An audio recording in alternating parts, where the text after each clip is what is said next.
up, y'all?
Yo, Matt Jacob.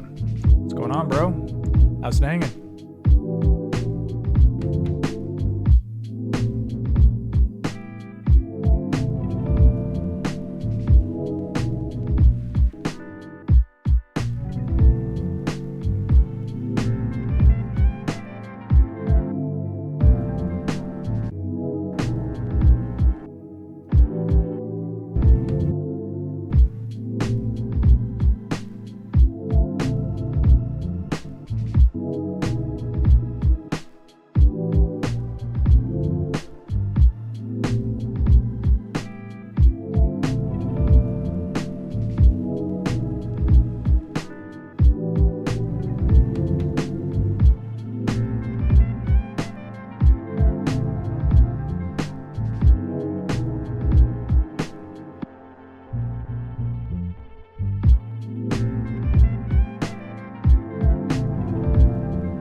Nice. All right. Well, that was one beat on M8. We're going to play one more, then we'll get started here. So let's see what else I got in my back pocket here. That was beat 06. I don't know if y'all know, but that's what I called that track, basically. Okay, what else we got? Dude, there's another really good beat 6. Oh, crap. Let me try... What is this one? No, I want to work on that one. It's also one I want to work on. Okay, we got a winner somewhere. Oh, dude, beat 13 _ 87. This one's dope.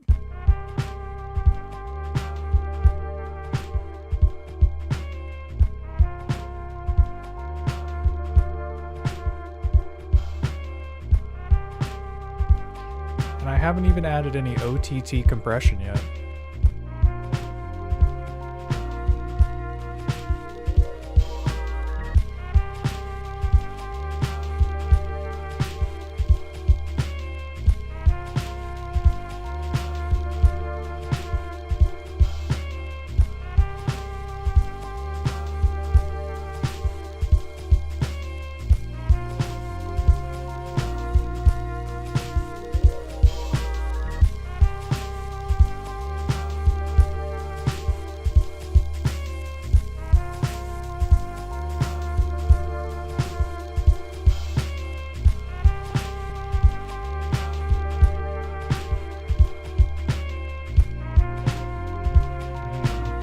Nice and subtle.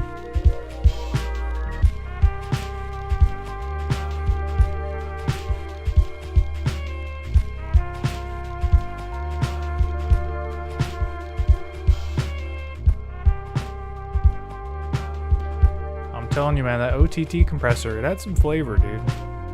Nice and spicy.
got a nice vibe to it.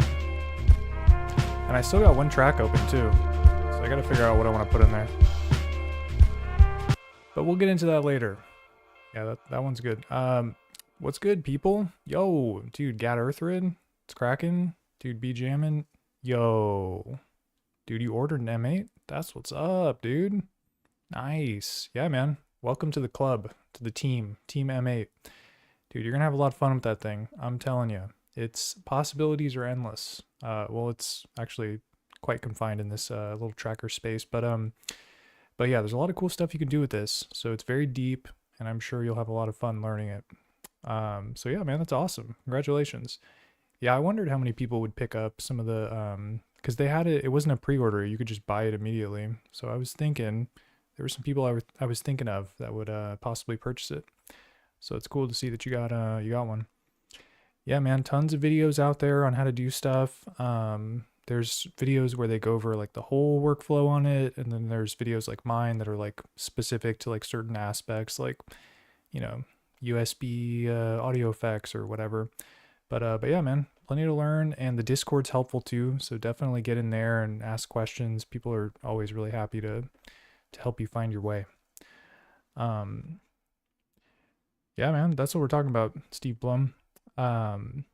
Yeah, this was like a weird one where normally you have to like pre-order it and then they send out like a batch of like all the people that pre-ordered it. But for this particular sale, it was all like available stock or whatever. So you didn't have to pre-order and wait. Instant gratification. People are already getting their M8s shipped, shipping notifications. So yeah, man, that's what's up. All right, let's go ahead and get into today's session though. Which I don't have anything too special planned. We're going to make a beat using the provided sample, which you can download on Patreon if you want. And then after that, I do kind of want to touch up some tracks. There's a few beats that I just want to like take a second look at. And oh wait, let me save this so I don't freaking lose it. Because we added the OTT compressor. But yeah, there's some tracks I want to take a look at and kind of like do some finishing touches on. So it'll be an interesting place to kind of see what my workflow is when it comes to like finishing tracks, because I normally just kind of make loops and stuff. Anyways, let's go ahead and get into it. So we're gonna go brand new. Dude, Halloween's right around the corner too. Yeah, I might have to make like a spooky beat. Maybe I'll sample some like Resident Evil or something. We'll get around to that for sure, especially when October rolls around. Alrighty, let's take a listen to our sample.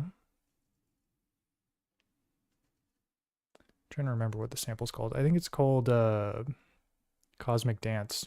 Oh yeah, dude. This is the one.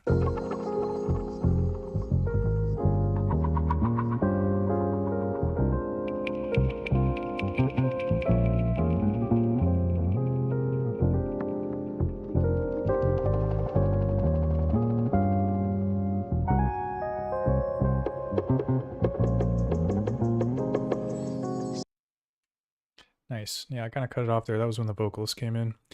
And I was like, no, thank you. All right, but, oh, actually, let me just start putting some slice markers in. All right, let's get to work. Well, for all you new M8ers out there that aren't familiar with how to chop on this thing, it's not too bad. You can do slice markers in a couple different ways. Yo, Strill Life. What's up, man? How's it going? Oh yeah, and then Gat Earthrid says, cooking up some lo-fi spooky beats. Dude, hell yeah. That's what's up. Yeah, there's all kinds of samples you can use for stuff like that. Like if you sample like horror films, you know, all the strings and screechy noises and stuff, plenty to work with. Oh yeah, so slice markers on this thing. So yeah, you have a couple ways to do that. The probably simplest way to do it is to use one of these process commands. So you can just add slice markers across even divisions. So like 16, for instance, we'll do just 16 chops. Dude, that might actually work. Let me take a listen here.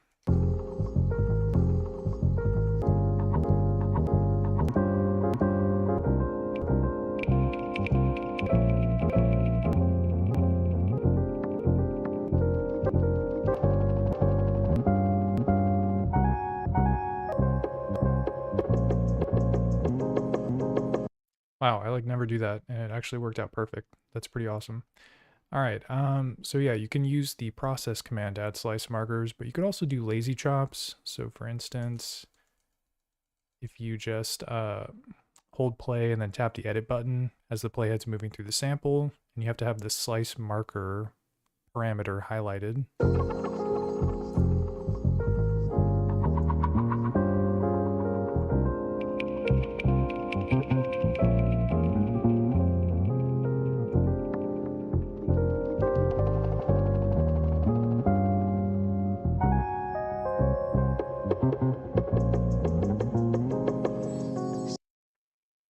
So yeah, I missed some at the beginning, but you kind of get the point there.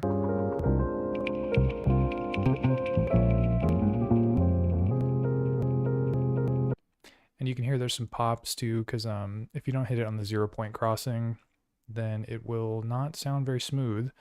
But you can always edit the start point of the slice markers to add that 0-point crossing there. There's not like a snap to 0-point crossing, but you do get a display, like where it says value in the bottom left corner. That's basically the distance that it is from the 0-point. And you can kind of visually see it too. Like this is pretty close to 0. Yeah, 0.001. We take those. Sounds pretty smooth. You can also add a tack to the slices too, so it's not like a deal breaker if you're not hitting exactly at the 0-point. So that's lazy chops. And then you can delete the slices by holding Option and tapping Edit like a million times. But yeah, I think I'm just gonna use that process command because that kind of like hit it on the head there. I might do 32 actually. Boom. Okay, and then yeah, once you want to bake those in, you have to hit the save button. Yeah, for lazy chop, you basically have to, oh, well, yeah, I'll exit. Yeah, for lazy chop, you just have to hold the play button and then you tap the edit button. So it is a combination, yeah.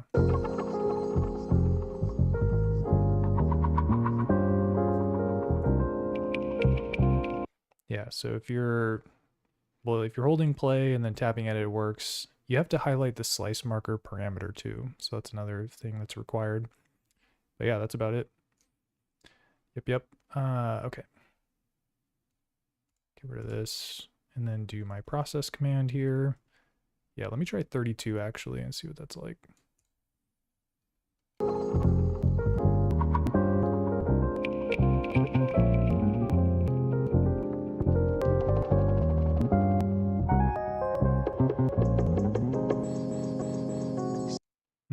So it's a little more micro chopped, but I dig it.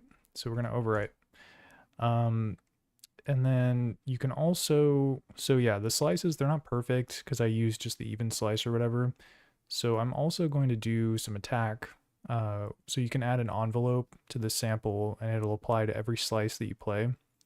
So you can do that by just going up. So if you're on the instrument screen, you hold shift, press up, get to the mod page. And then yeah, here I'll just do ADSR, the destination's volume. So it's going to be targeting the volume, but you could do like, you know, pitch or whatever else you want to do. And then I'm just going to max these out. So it's just one-shotting, decay, sustain, release. And then you add some attack on here and it kind of smooths out the pops and stuff. So that's one strategy. And yeah, I'll probably just do it at like 5 or something. Do it to taste, basically. Dude, time stretch would be crazy. There is kind of like a hacky way to time stretch, which I'm sure you'll come across some videos on or something if you do research on it. But yeah, it's not really native and it's kind of lo-fi. So it's definitely not the kind of quality you'd get if you're using DAW or something like that. But it is possible to use it. I'm not sure if you're familiar with like the Electron groove boxes, but they have a way to time stretch where you use like an LFO that modulates the sample start time. So it basically borrows from that technique. It works the same way.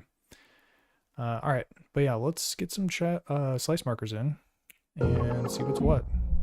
Oh crap, I actually forgot to do something.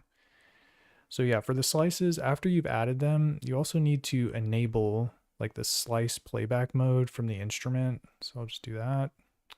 You do 01 file and it'll use the slice markers in the file.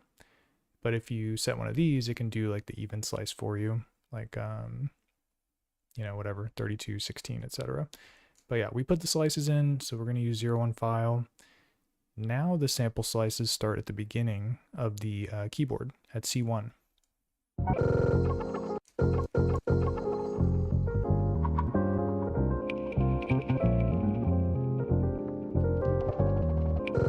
So yeah, that's where they all live. Let me come up with something basic here. Or first, I'll figure out the tempo by just playing it.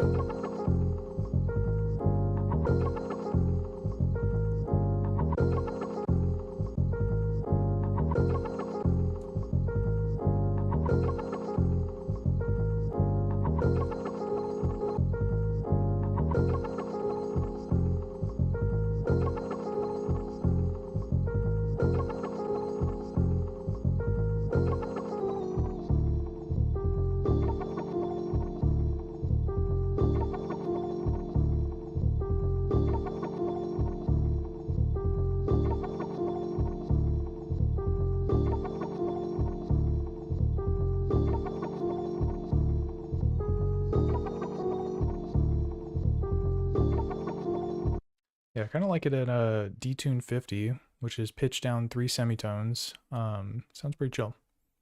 So we're gonna work with that. Let me put some basic chops down here. Oh, I've got the Lo-Fi 12 XT too, so that I was planning on using it as a MIDI controller. So I can like tap, oh wait, whoops, let me get this out of here. So I can like tap pads on this and kind of play things in like a little bit more of a interactive way than putting the slice markers in. So yeah, let me set that up really quick. Oh yeah, just checking up on the chat. Oh dude, generative slices? Yeah, you might be able to do something where you're like modulating the start time of the sample, and that's like kind of moving it around, slicing it generatively, perhaps. I don't know. Yeah, you'll have to, if you figure that out, share the knowledge with everyone so we can all do that. But yeah, so I'm going to do MIDI out on this thing, which I already have the MIDI cable plugged in.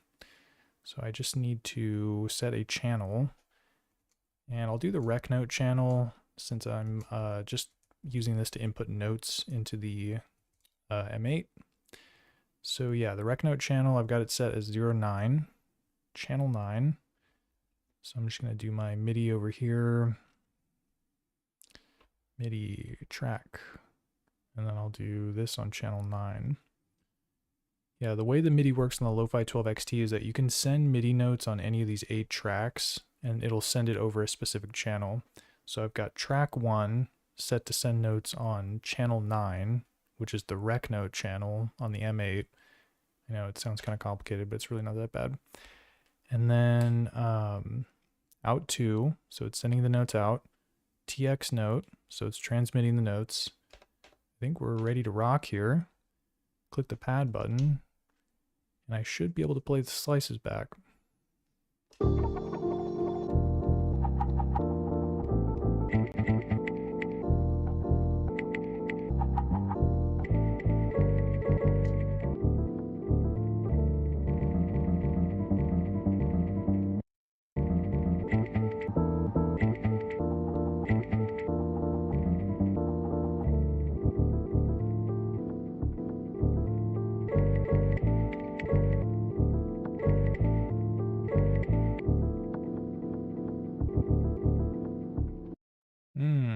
R&D or RNL command is what Steve Bloom is talking about in conjunction with slice. Oh, that'll select a random slice. Yeah, dude, you could probably do both. You combine it. You select a random slice and you move the start point around. That would probably sound crazy. Super generative, ambient type stuff, I bet.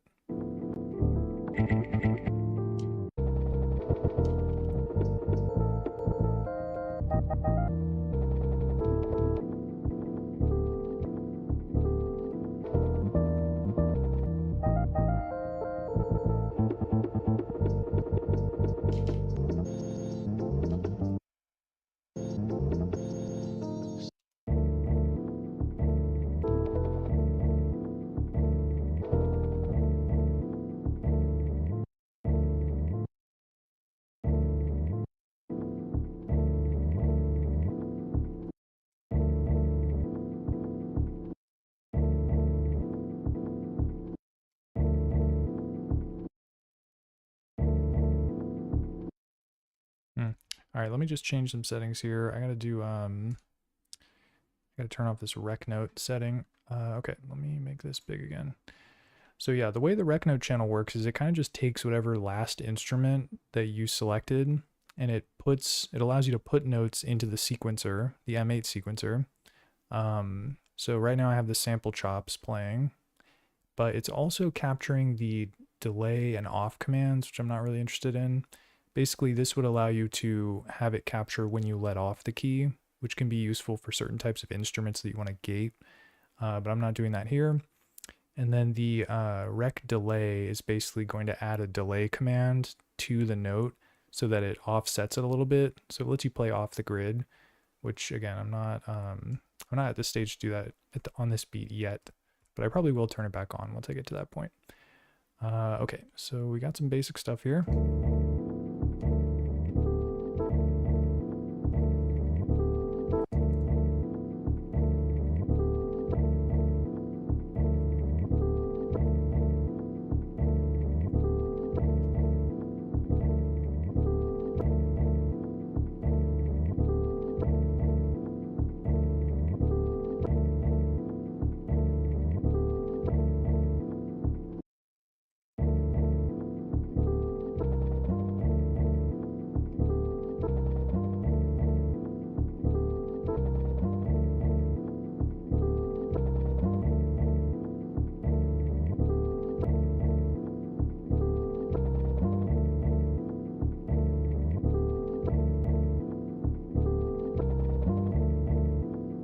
Nice. So we got a very basic melody here, and now I'm gonna add some drums.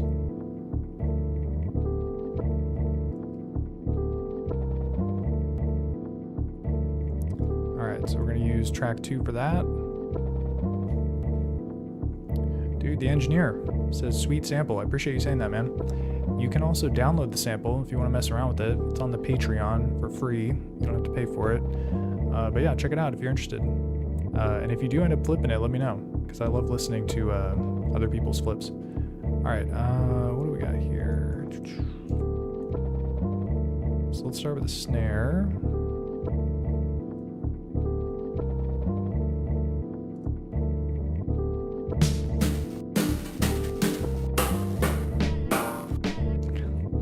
I like that one.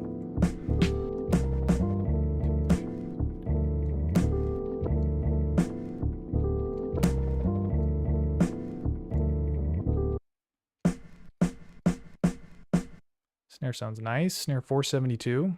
Make a note. Oh crap. Almost put a low note down. C4.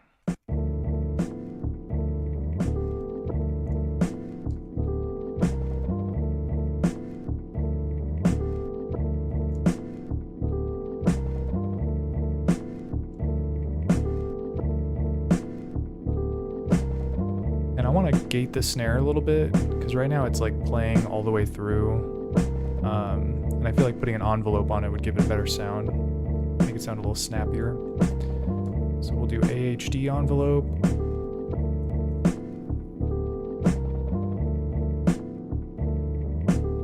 So you can hear it now, it's like closing down a lot quicker as opposed to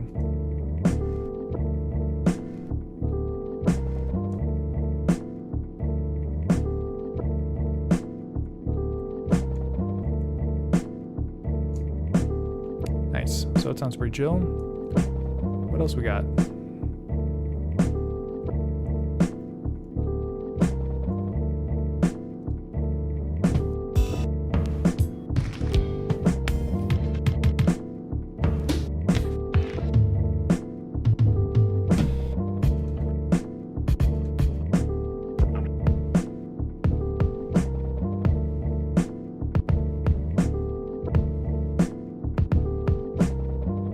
Like that one, but we're gonna keep shopping around. Might come back to it.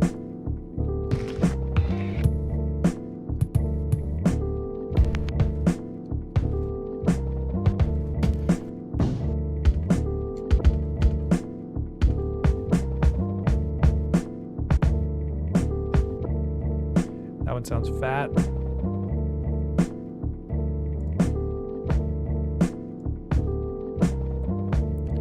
Got a little too much on the high end though, so we'll do the EQ.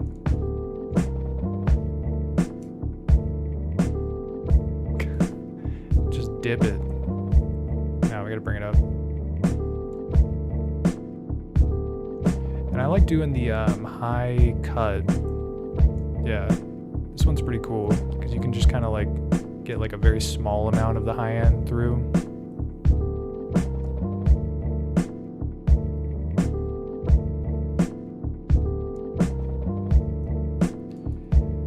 Alright, that sounds pretty chill. I might do an envelope on this one too, actually.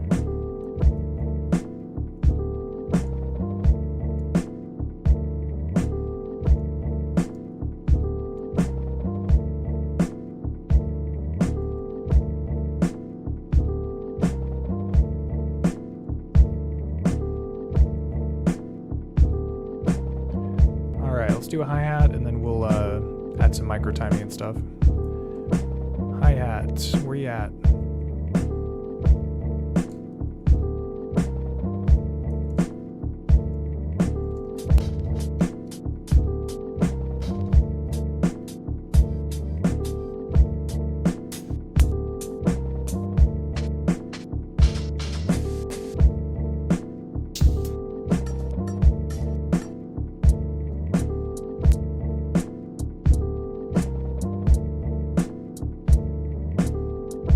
Vibe with that. It's very minimalist though.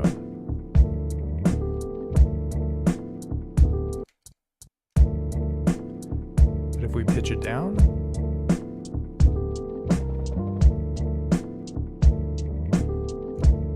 add some degrade maybe.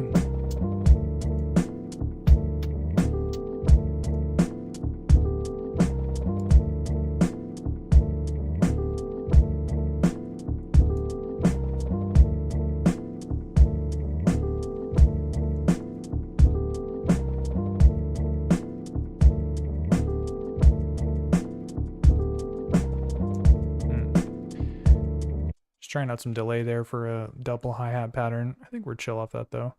Okay, so yeah, we got a basic rhythm section going here. Kick, snare, hi-hat. Nothing fancy. So let's make it fancy. Yo, DiBiase. What's up, bro? How's it going? Yeah, dude. Setup. I'm rocking with the Lo-Fi 12XT over here, using it as basically a super fancy MIDI controller. I don't even have audio out going into it. It's just MIDI. But yeah, it's pretty cool because you can kind of like use the pads that are velocity sensitive to like play stuff in or whatever. So yeah, I find it works out pretty well just as like kind of a basic good old fashioned MIDI controller. I shouldn't hit it. So yeah, works out pretty good. Okay. But yeah, we got to add some micro timing here, and I'm going to use my favorite table configuration, the micro timing table.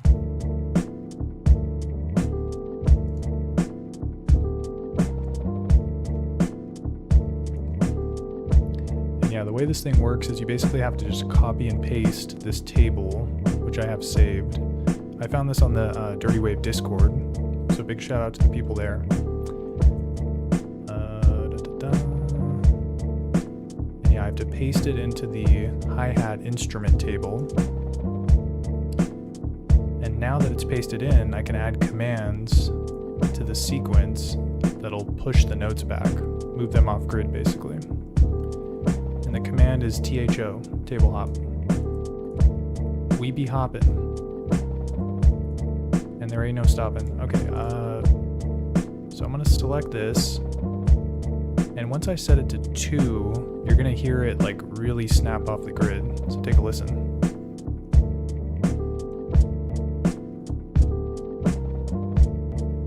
So now it's like way off grid. Back on grid, off grid. And you can move this to like make it, basically 2 is like the farthest back it'll go, but you can move it up a little bit.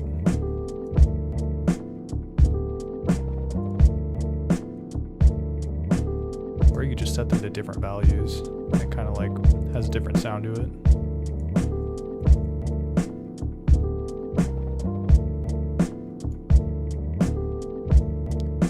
Do some velocity stuff here. Actually, something I don't mess around with too much is this velocity like envelope trick that you can do, or not envelope, what's it called? LFO. So let's try that out. So right now the hi-hats are all playing at the same volume. So it doesn't sound very humanized, right?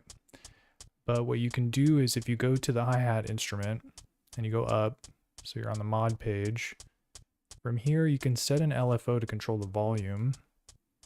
And right now it's a triangle with a frequency of 10. So that's an entire phrase it takes to go up and down, which is not really the frequency we want, because you'd be looking for like kind of a quicker up and down kind of sound. Like the in-between ones you probably want to be quieter.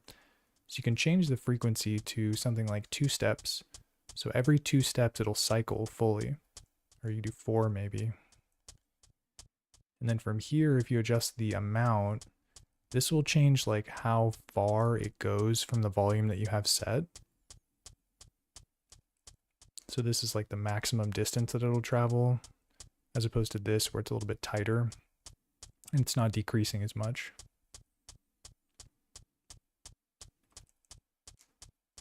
And then you can change the oscillator type too, because triangle works pretty well.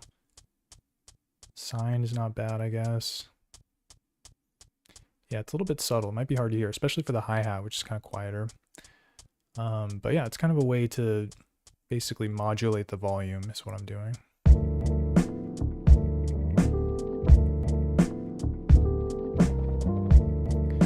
Okay, so that's nice and simple. What do we got with the kick here? Let's do some micro timing here.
All right, so we got a nice little groove there. And you could see I was combining the table hop and the delay command. So the delay is like the DL command. This is the built-in kind of micro timing, quote unquote.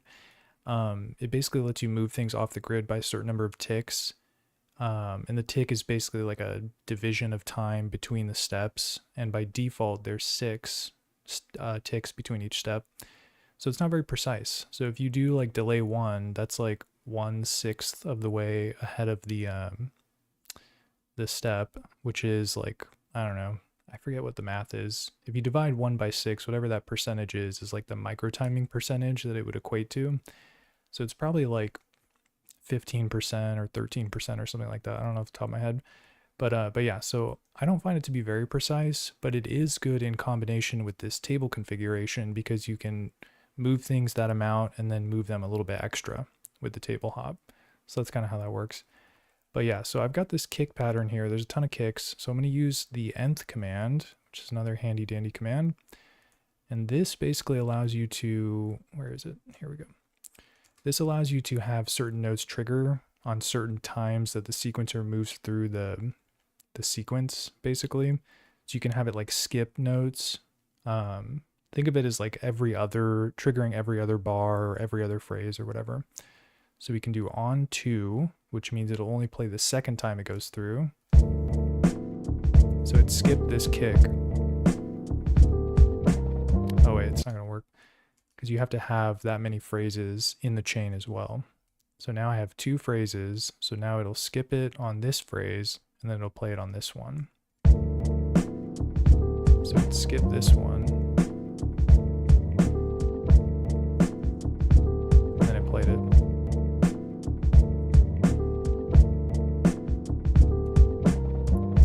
So that's kind of how nth works. So let me use that on some of the ghost notes to kind of give it a little bit more of a, like it sounds like it's two bars when it's really only 1 bar, basically.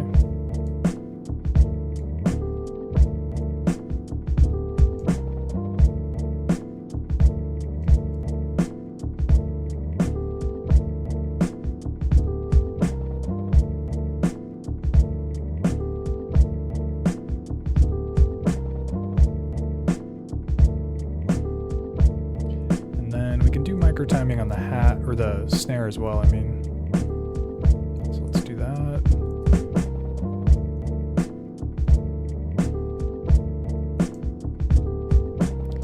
Gotta use the table hop command, THO.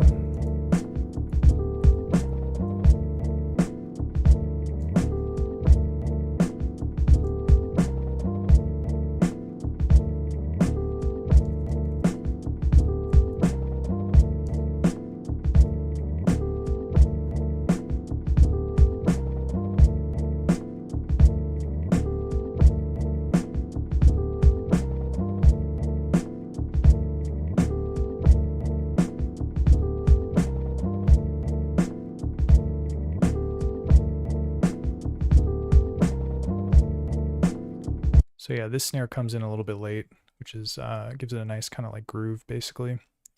All right, well, we got kick, hi-hat, snare, so basic rhythm section assembled. I think I'll probably shop around for an open hat as well, see if I can add some more layers to the drums before I get back to the sample chops. And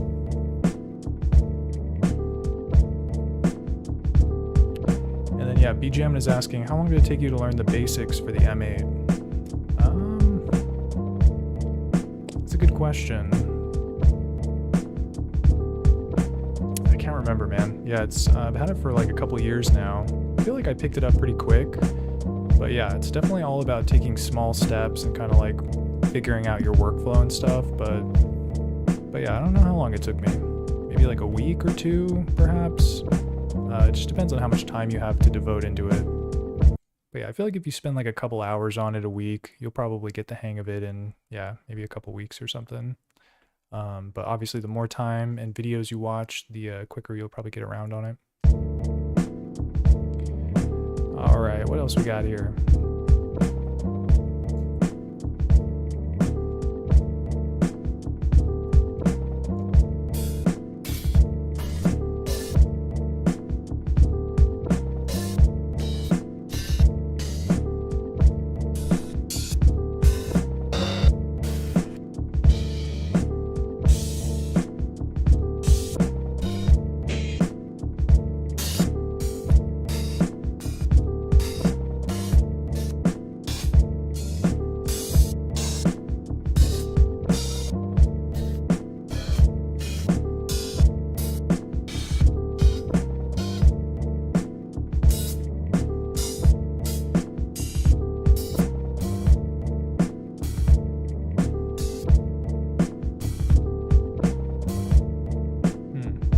This one. Yeah, my open hat collection is pretty weak, but I think we can make this one work. Oh, man. I just gotta copy this table over.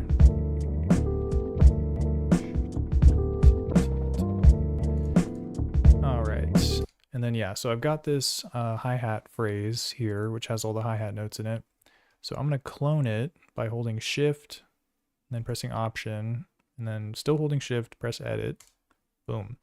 And basically what that does is it copies the contents of the phrase, so all the notes and sequence type stuff, instrument, etc. So it copies that and it just puts it into a new phrase so that you can make changes and still keep the old phrase. So the clone shortcut's very handy.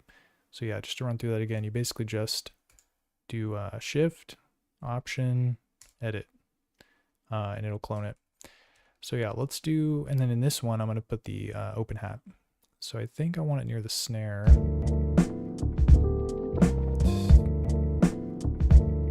So like right here, I guess.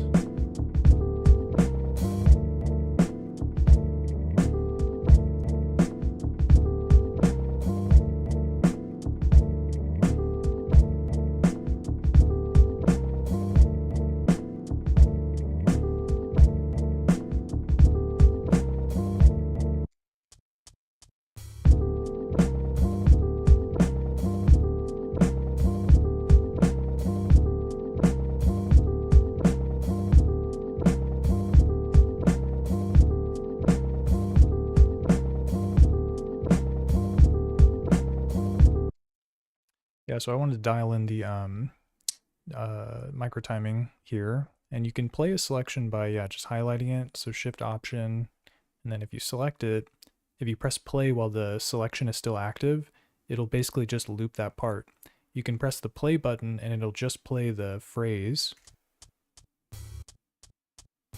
Or if you hold Shift and then press play, it'll play the song.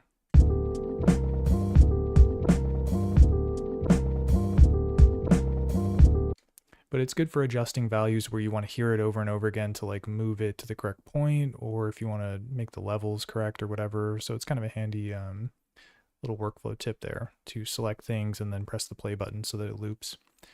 All right, so we've got the open hat in there. Sounds pretty chill. And then Freedom says, how does the table hop increase the micro timing granularity? Yeah, that's a good question. Yeah, so basically, hopefully this explanation makes sense. Essentially what the table hop is doing is it's telling the instrument to play from a certain row of the table. And so you can see in the table here, it's all these tick FFs. And then at the bottom, it says retrigger 10. So what this is doing is this is playing the sample at full volume. And each of these triggers are just playing the sample at 0 volume, so you don't hear it, but it's doing it really fast. So tick FF is a special value that basically is 200 hertz, which is, there's 1,000 hertz in a second, I think. I can't remember. But yeah, basically this is like a very fast like timing. And so it's playing the sample over and over again, super duper fast. But what it can do is it can delay the timing of the note because it's playing it super quickly at no volume. Then it plays it at full volume at the end. So what it'll do is if you do table hop 0, 2, it'll play here, wait 200 hertz, which I think is 5 milliseconds. And then it'll play here, wait 200 hertz, wait 200 hertz, wait 200 hertz, et cetera, until it gets to the bottom. So it's basically like pushing the note back in increments of 200 hertz, which is way more granular than the delay command, because the delay command is whatever, there's like 6 ticks per step. I don't even know how many milliseconds a tick is, but it depends on the tempo of your project, of course. But yeah, that's kind of how it works. I know that explanation's kind of janky, but I did a video about it where I kind of like, there's a visual that shows you like how it works basically. So I would definitely recommend checking out the video if you're looking for more details. But that's basically how it uses the tick FF value to like push the note back. It's basically what it's doing.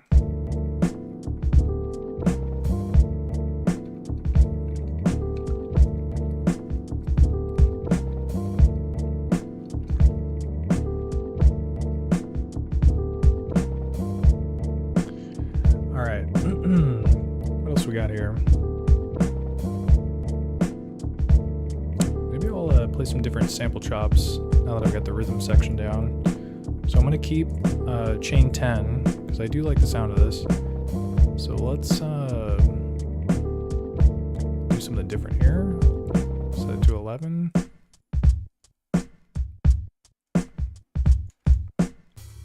12, 13, 14, 15. And then yeah, the way that I have the MIDI set up is that I can just play the chops. Hold on a second. Oh god. Yeah, I can play the chops using the Lo-Fi 12 XT, so I can kind of tap the pads and stuff. So this should work.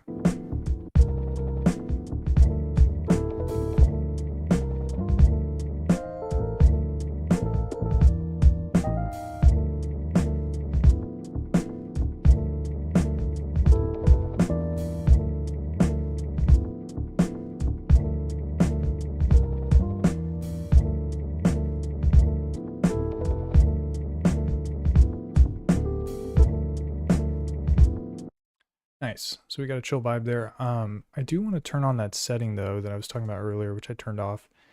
So this is the rec delay / off. So what this can do is, like I was mentioning earlier, when you input the notes, it can kind of like print the value of the micro timing in ticks. So it'll be a delay command. And then if you have it on off, it'll also tell you when the note off. It'll put a command for note off as well. So I'm not interested in off because these are sample chops, so I'm doing them in kind of one-shot mode or whatever. But the delay can be helpful, so I'm going to turn the delay on. And now you'll see when I input notes while the sequence is playing, it'll basically add a delay command. So here, let me do an example.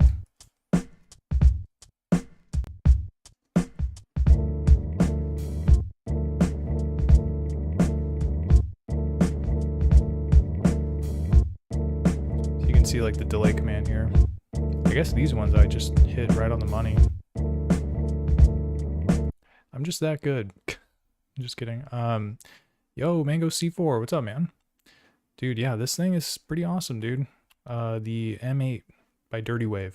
It's an excellent sampler, synthesizer, sequencer, all of the above. It'll do quite a bit, and it'll also fit in your pocket, which is super duper sick. Yeah, dude, sub bass would be nice because yeah, the chops do already have a bass on them, but I feel like we could make it hit a little bit harder.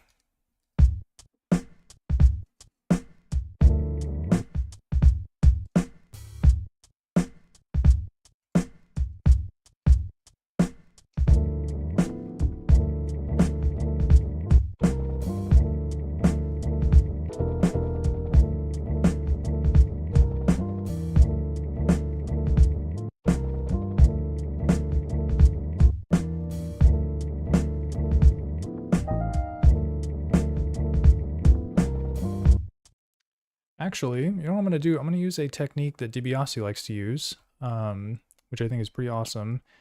And it's this like ping pong looping method that you can do to kind of, I think he calls it sustain chopping. But basically what it is when you set this ping pong loop mode to be active, it'll essentially play the slice all the way through, and then it'll play it backwards once it gets to the end. So it sounds pretty sick with sample chops. So you just have to enable that by going to the play mode and then doing a forward PP. And then from there,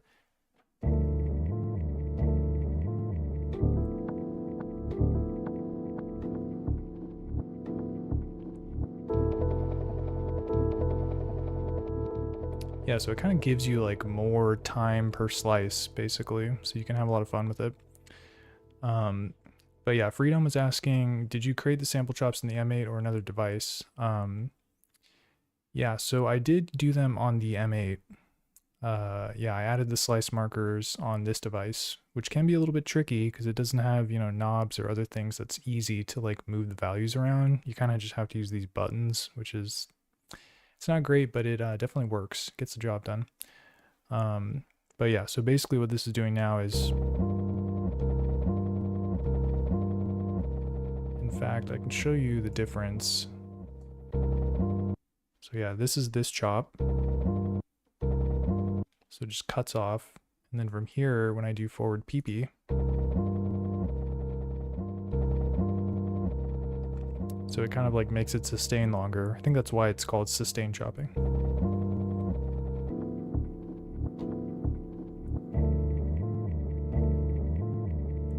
Damn, it sounds crazy on certain chops where there's like something at the end because it kind of like snaps back. Like this, there's like a bass slide here. and it really like amplifies it, or I don't know if that's the right word, but brings it to your attention is basically what it does.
BJamin says, gotta find me a controller to go with my M8. Yeah, man, there's some pretty good ones out there. If you have any of the like Roland Ira compact devices, like this old boy, dude, P6 gets along real nice with M8, let me tell you. And yeah, the cool thing is you can do the MIDI out. I know I had to mark it as out because the guy that I bought it from like painted it so you can't see. But yeah, the MIDI out, you can do just like a headphone jack into the M8 and it plays the MIDI straight out. So this thing's fun to use with M8 for sure. I've got Lo-Fi 12 XT here. But yeah, it's kind of like pick your poison sort of deal. You could even use your phone too if you're into that, by just plugging a USB cable in, because it can do MIDI over USB. It can't be a host, but it can receive MIDI from a host device like the phone. And yeah, IR is saying, would it be possible to use a small MIDI pad controller? Yeah, you totally could, man. That's how I recorded the chops in just now, actually, was I did it over MIDI. I don't know how small you would consider this thing, but it's, here, let me turn the screen off so you can see. It's like, it's a little big, but yeah, it's pretty compact. I do have like a really small MIDI controller. Here, I'll show you.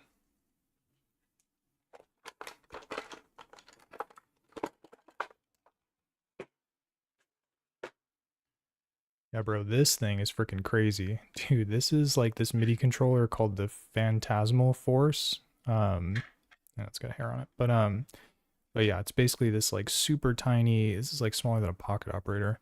And these buttons can each do like MIDI notes. So you can kind of use something like this. Basically all you need is something that can send MIDI out. If it can do it through the TRS, then that's great. But you could also do MIDI if you're using a host device, which this is not. So that's kind of a bummer. Yeah, this thing's pretty fun. I haven't messed around too much with it, but yeah, it's a nice little compact device for whatever, triggering samples and stuff. Maybe we'll get into it later. Not now though.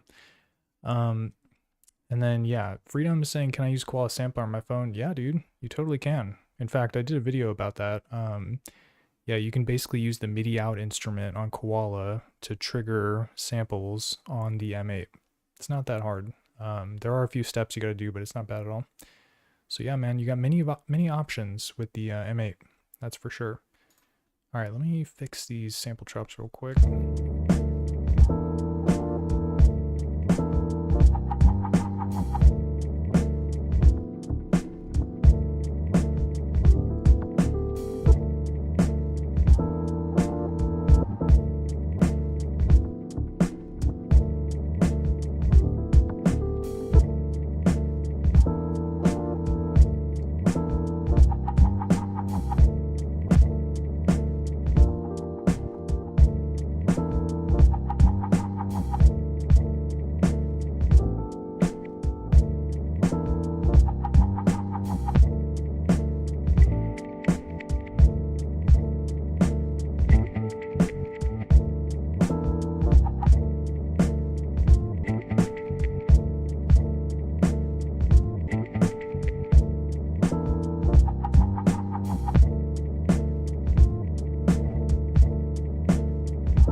Yeah, so BJamin saying, what's the longest a sequence can be on the M8?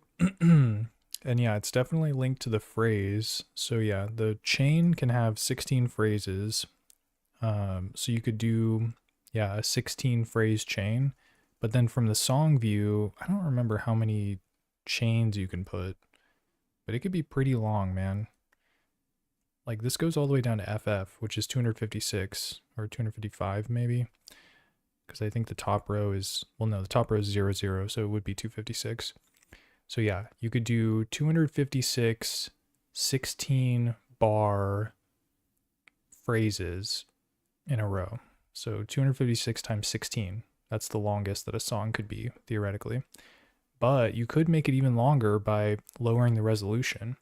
So by default, each step is going to be a 16th note, but you could adjust the tick, I forget what it's called, the groove, yeah. So you could make it so that the sequence moves slower through the steps, even though the tempo's the same. So it's kind of complicated, but it's basically like note resolution. If you decrease the note resolution, you can turn your 16 phrase chain into a 32 phrase chain, quote unquote, if it's moving through the sequence at half the rate. So yeah, you could do pretty long ones, man. Combining phrases and chains, you can get pretty darn long. It's kind of the long and short of it.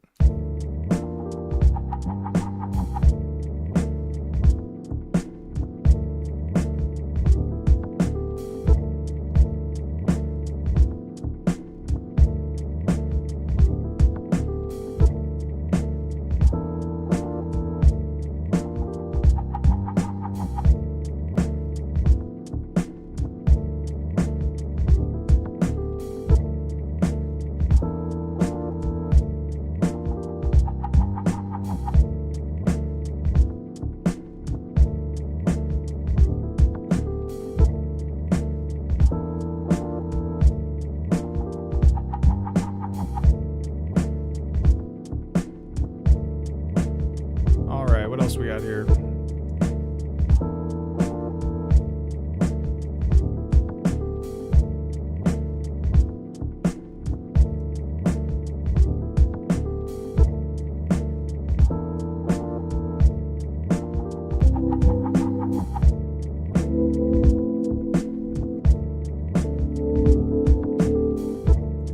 Dude, heck yeah. Thanks, BJamin. Take it easy, man.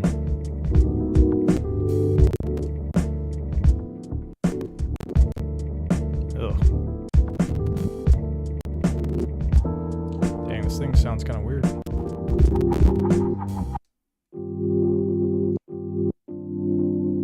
It's like sounding super crackly when I was auditioning the sample.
Yeah, so I'm trying to find some samples that are like that kind of fit in the mix well, because right now the sample chops there's like a bass instrument and there's Rhodes. I feel like there's something else too. It's kind of like a percussion thing. So yeah, I feel like maybe like a piano or like a guitar might fit pretty well here.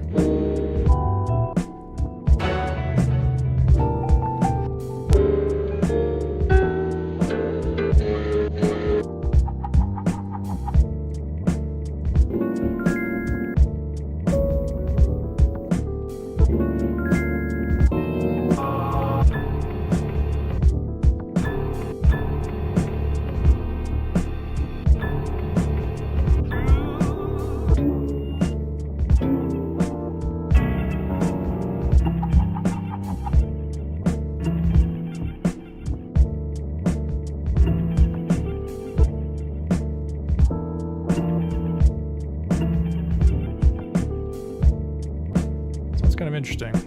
See if I can make it work.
Yeah, so for this sample, I adjusted the start point by using the start command, the STA command.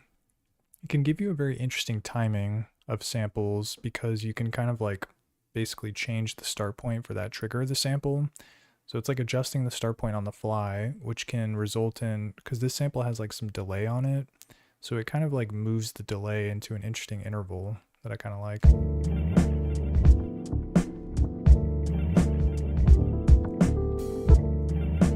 See if I can put some delay on it as well.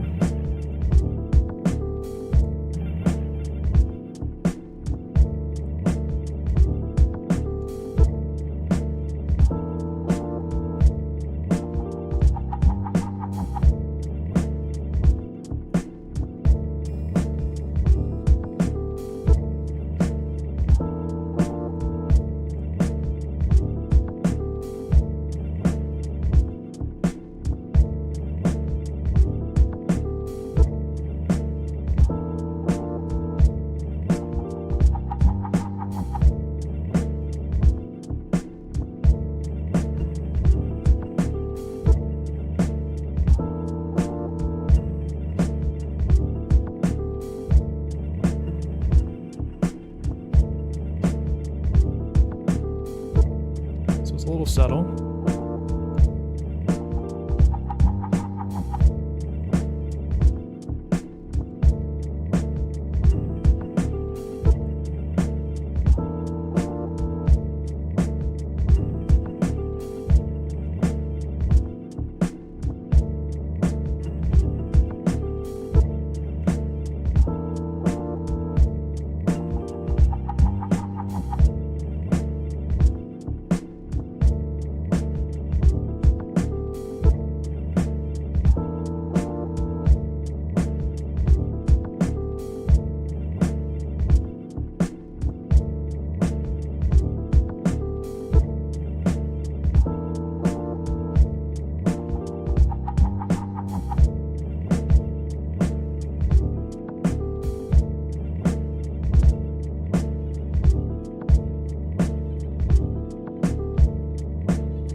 figure out the timing of this last note. Might just leave it off actually.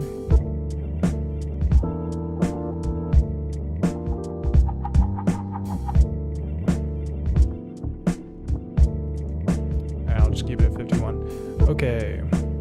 So interesting, spooky kind of layer there. What else we got? Still feel like a piano would sound sick on this.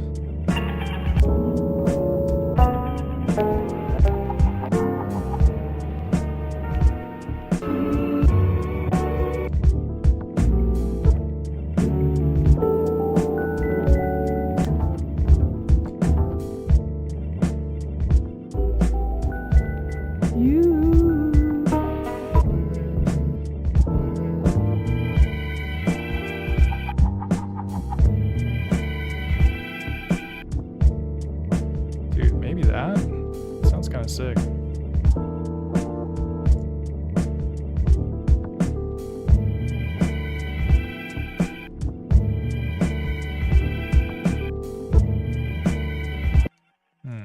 What's going on with this loop here? Oh, bro. What's all this empty space at the end? No, thank you.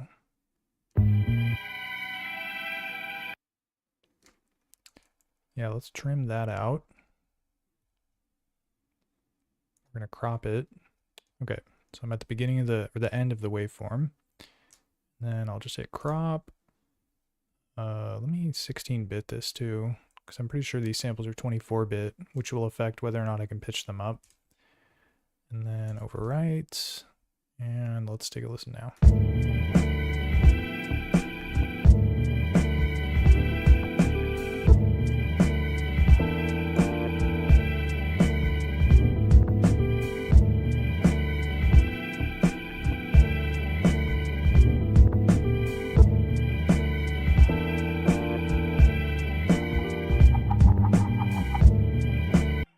Yeah, so I'm gonna have to get very creative with the start commands here to kind of like move the playhead around a bit. So kind of like chopping, but not really using the slice markers or anything.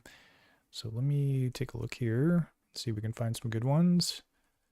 So we got STA command. STA, where art thou? Here we go. All right.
Alright, so let's try putting a filter on it.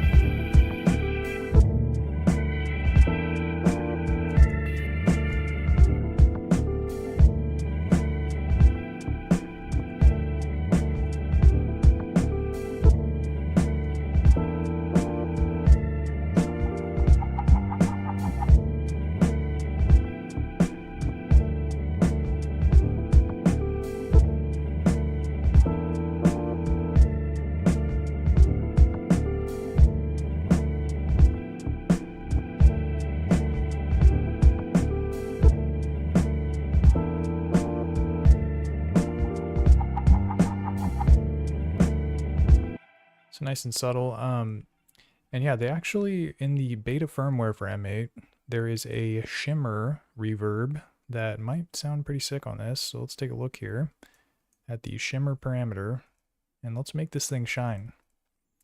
Yo, Jay Gross, what's up, man? Appreciate you saying that.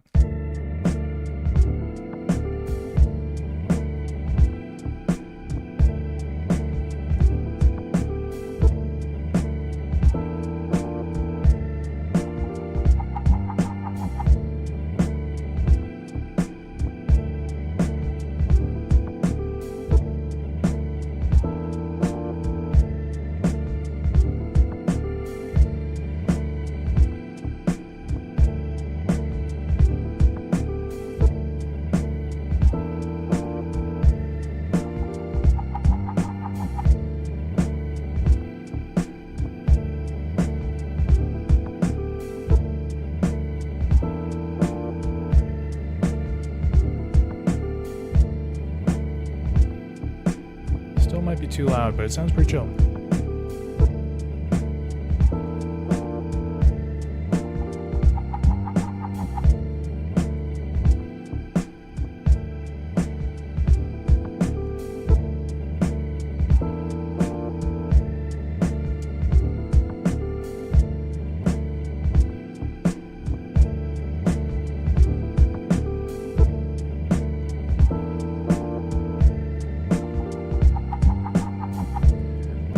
What else we got? We got 2 open tracks, so we gotta add some more sounds.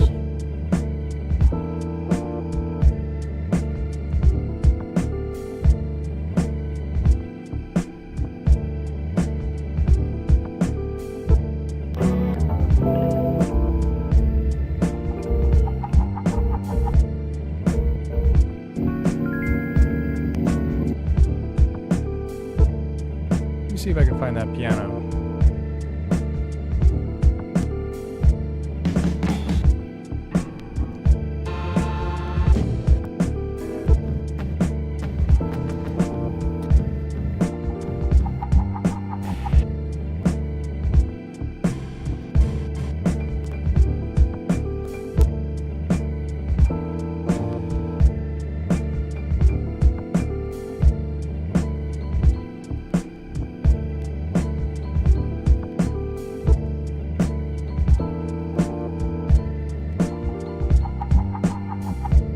Just what the doctor ordered. A+ Ellington high piano, 02. We take those. Yeah, this thing sounds pretty chill.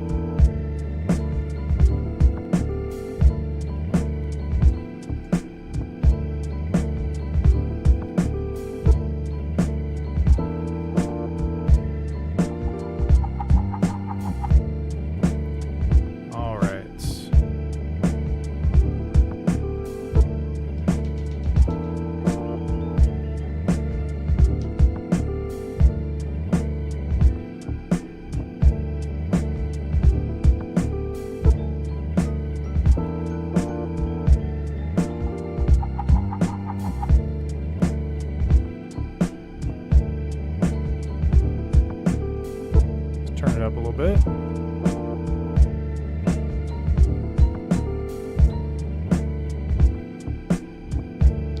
Yeah, and one thing you have to do with the samples that you control with the MIDI controller is you have to add like an envelope to them so that they play all the way through, because by default it will stop playing when you let go of the MIDI button. So I want it to play all the way through, so I'm going to do envelope, ADSR, destination, volume, and then we'll max out the DSR part of it, and leave A alone because we don't need any attack.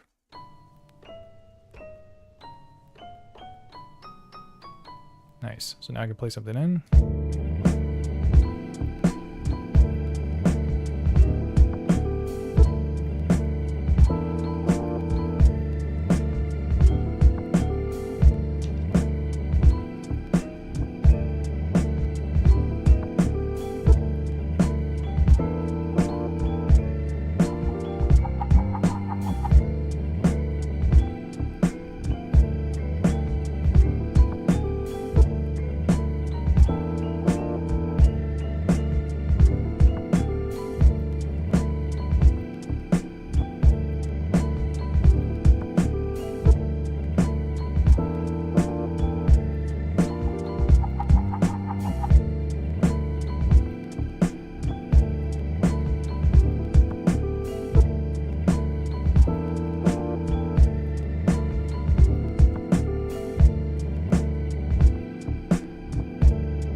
Nice. So a chill little layer there.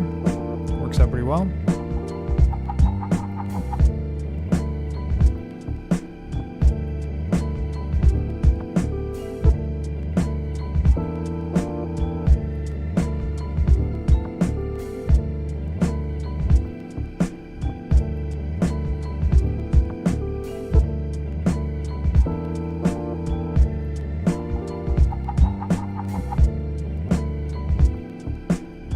Alright, so we got one track left. I think I'm going to try and do like some percussion layer to kind of jazz up the rhythm section a bit.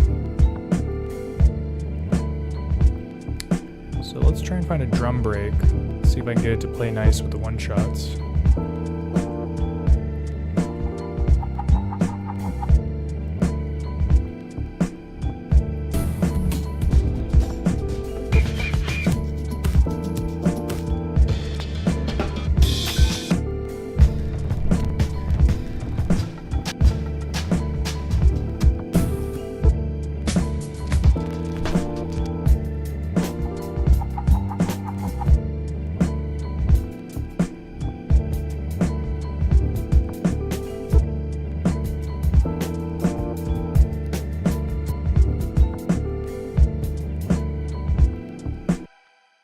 Dang, I kind of like this drum break. I feel like we can use the hi-hats on it to play kind of like an in-between hi-hat pattern or something. We can like offset the chops a little bit.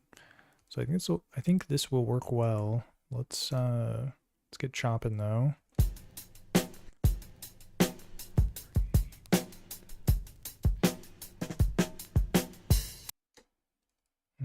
So maybe I'll just try the process command and see where that gets us. It's not bad. Let's try 16. In it to win it.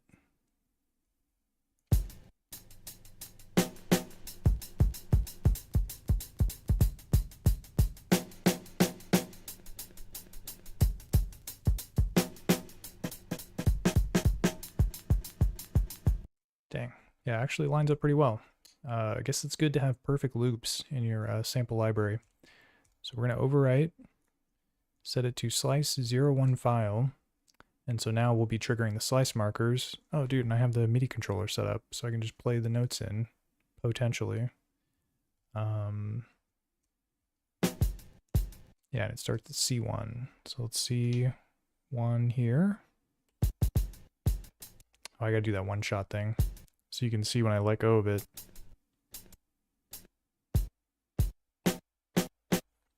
No bueno. So just go up here and do volume as the destination, ADSR, crank dat, and then should be good.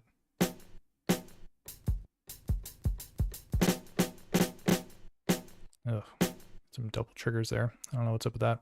All right.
So I am ashamed to admit that I don't know much about how this RNL command works. My understanding is that it randomizes something to the left. Random DEL? Oh, maybe that's not what I want. I kind of want this to play like a random slice, sort of, like within a certain parameter. And I don't think RNL is the ticket. I think it's RND. Randomize the value of the last effect. Is that going to work? Let's find out.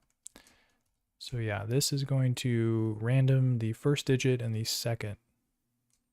And I want to randomize this note. I think it's randomizing the delay, actually. Maybe I can do this. Sounds complicated. I definitely need to study how this random stuff works.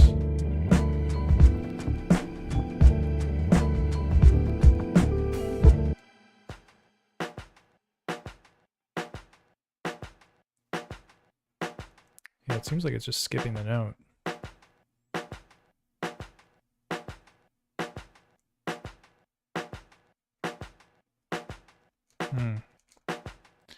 Interesting. I think you need to add the slice command. Oh man, I gotta do slice command. I'm down for that. Okay, so let's do SLI. SLI till I die, right here. And then what slice is this? Slice number 2.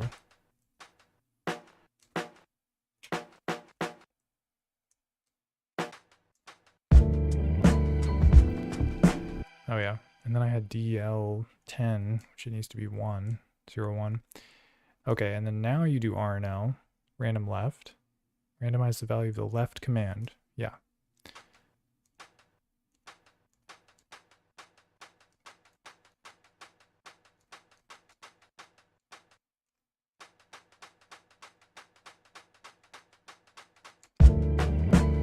Oh, there we go. Yeah, I played a snare there.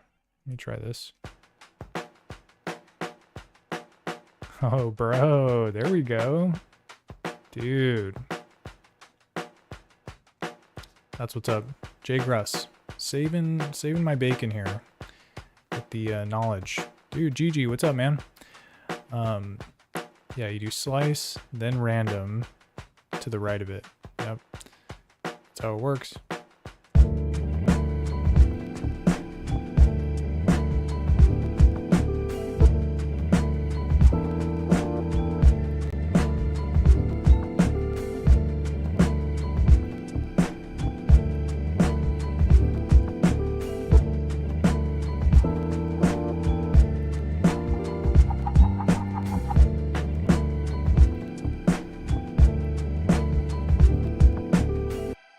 Alright, what slice is F1? So this is 1, 2, 3, 4, 5, 6. I can count. Slice 0, 6. And then we're about to RNL that. We be RNLing.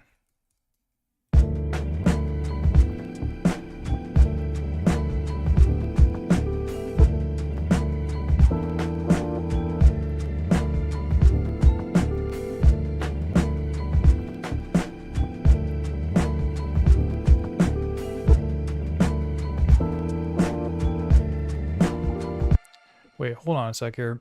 GG is saying the chat is right on top of the M8 screen at times. Oh man, is it wait, are you saying there's a chat like right here?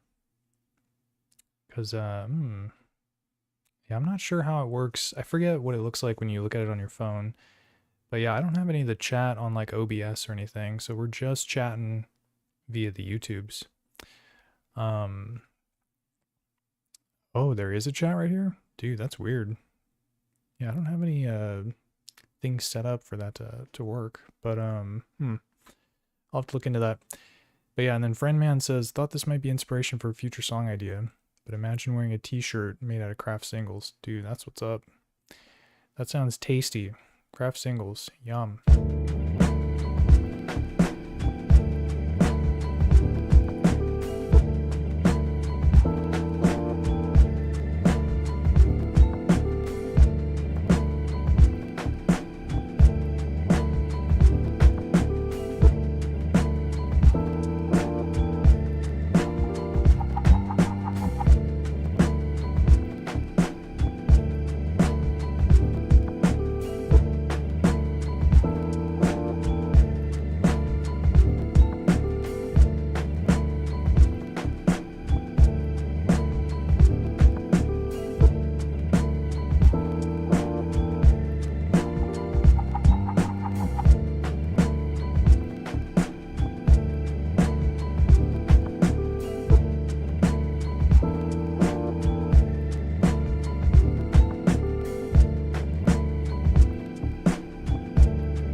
might be something going on with the TV app.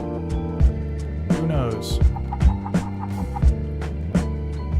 All right, let's start building this out a little bit, and then we'll switch it up.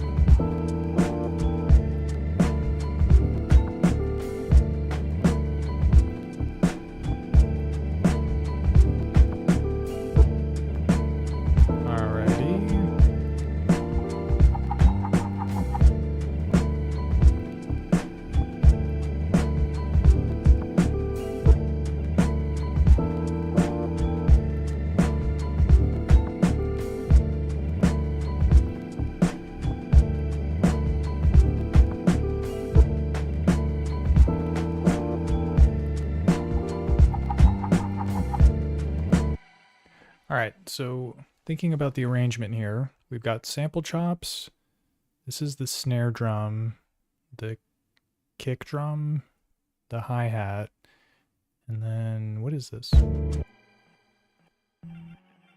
Oh, this is that weird like guitar thingy, spooky. And then this is the string.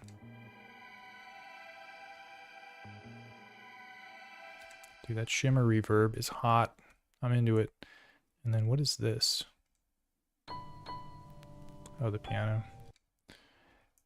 And then this one is my last layer, which is the drum break. All right, so I'm gonna move some stuff around. So if you do not know this, there is a way to move tracks around, which is really cool. Basically, you just press up. I guess you have to double tap it or something. Or maybe you hold it down. Dang it, I just did it. Nope. There you go. I'm not sure exactly how you do it, but you basically just have to like tap up a bunch of times. And then now, if you have the column highlighted, you can hold the edit button down and then move it left and right. Super duper easy. I don't know when they added this, but it's like pretty dope. So anyways, the reason why I'm doing this is because 80, all these chains, these are the drum break that I like kind of filtered out or whatever. So I want this to be with the rhythm samples, which are over here, 20, 30, and 40. So I got 80 over here, and then these are all the extra melodic layers. So I can add them in kind of like one at a time, basically.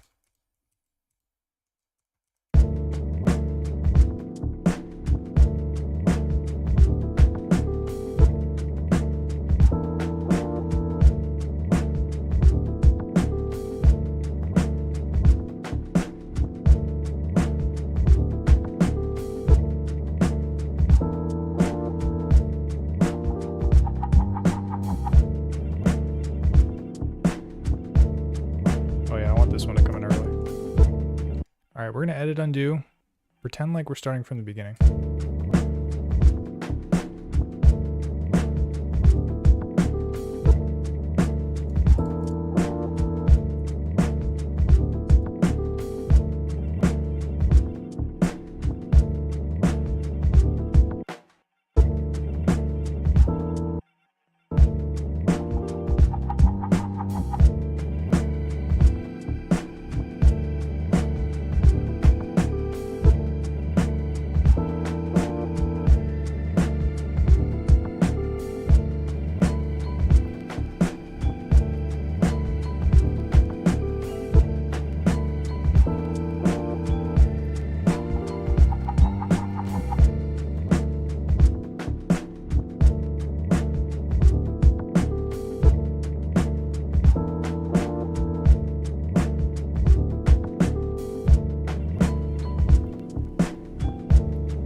don't want to listen to this beat forever, but dang, sounds pretty chill.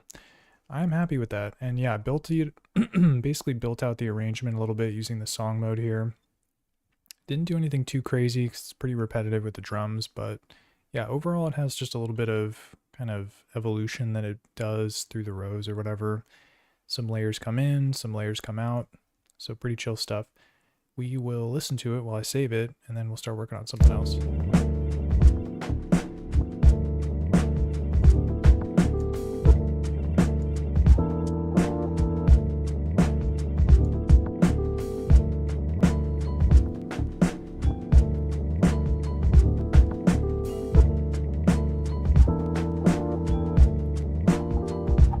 Cancel that.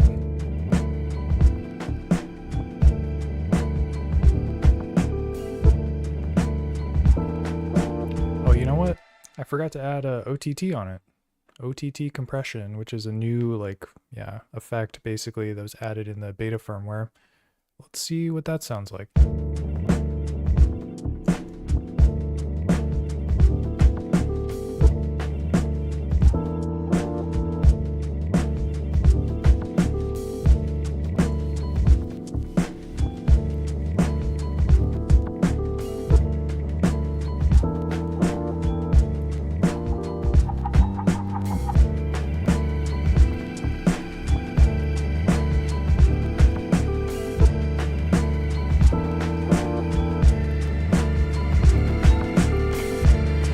Sounds like hella loud.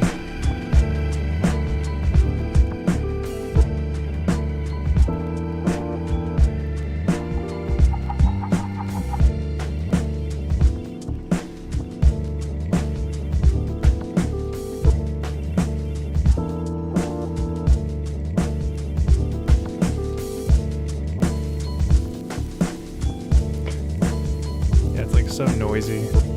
Sounds dope though.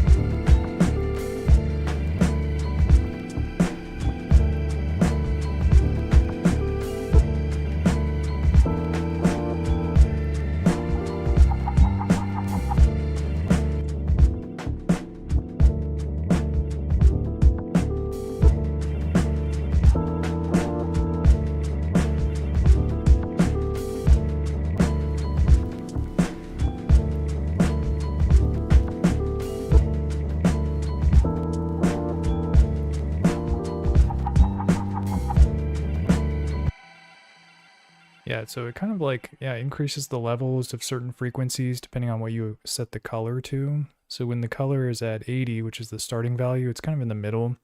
But if you bring it above 80, it makes the higher frequencies like a little bit more audible. Or not a little bit, it actually does it quite a bit. And then the same thing if you bring it down, the higher frequencies aren't as audible, and it's the lower frequencies that kind of get the boost. So yeah, color and then time is like how quickly it like compresses the signal or something. I don't know. I think when Trash 80 was explaining how this works, it's like they're like macro parameters, so it's not like how you would imagine like a compressor with like the ratio and the threshold and that stuff. It's more of like when you're changing these values, it's doing like a lot of different things, not just like one aspect of the compressor. But yeah, I find that if you keep it pretty low and kind of just adjust to taste, it can sound cool on certain types of beats and sounds. So let's go ahead and save that. Yep. And then, all right, so next up, so normally I would make another beat at this point, but I actually kind of want to try and touch up some other songs that I've got kind of in the tuck here. So let's take a listen and see what's what. This one I was playing earlier, I think.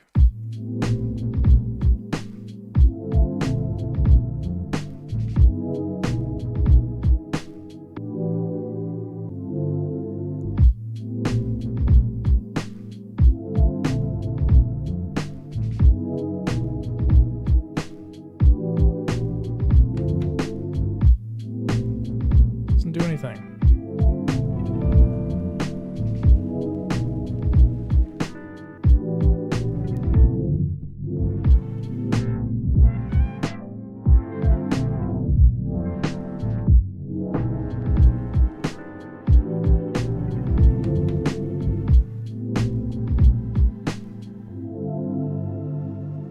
shimmer reverb is so sick.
Alright, but yeah, this one I don't think I need to do anything on, although I did need to map the DJ filter, so let me just save it to make sure I overwrite that.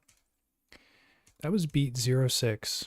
I know I'm so original. And then let's see what else we got here. So that one doesn't need any work. What's this one?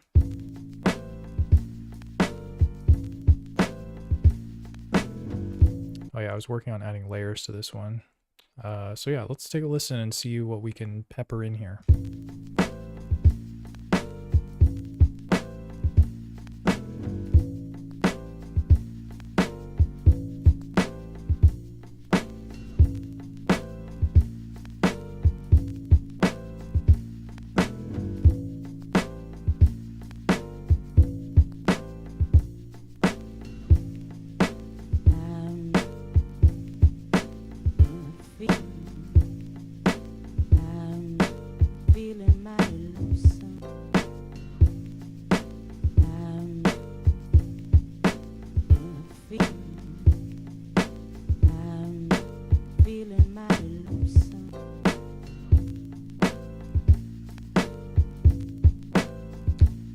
So I think I could work on the chops a little bit with this one, like especially when the vocalist part comes in. I think I get it to line up a little better. But yeah, that bass, it's got like Tribe Called Quest vibes, and I'm into it. So yeah, let's take a look at these chops here.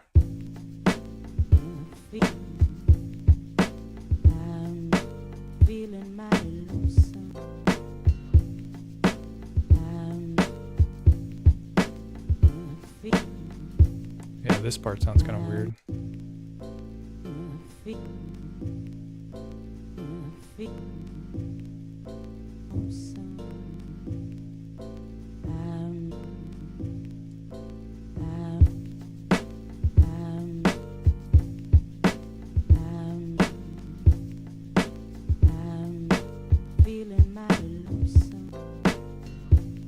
Well, there we go.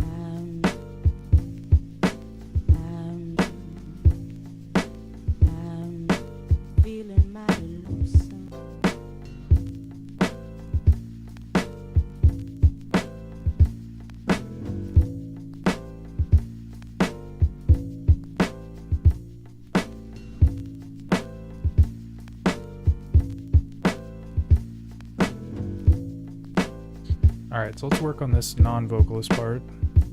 Yeah, I kind of want to vary the chops here or something.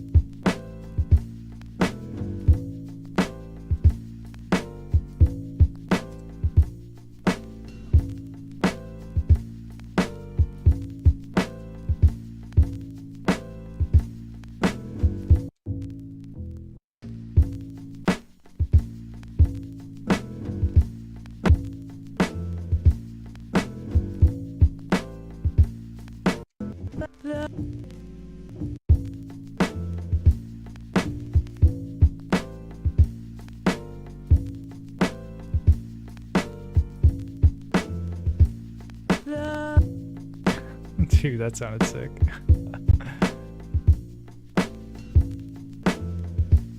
I'm gonna have to pepper that one in right though. I gotta remember that. Okay.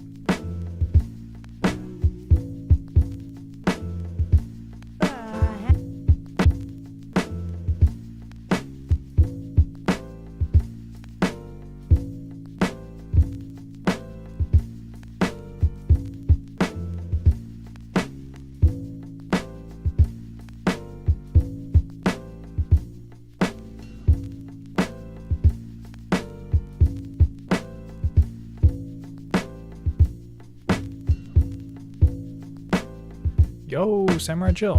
What's up, bro? How's it going?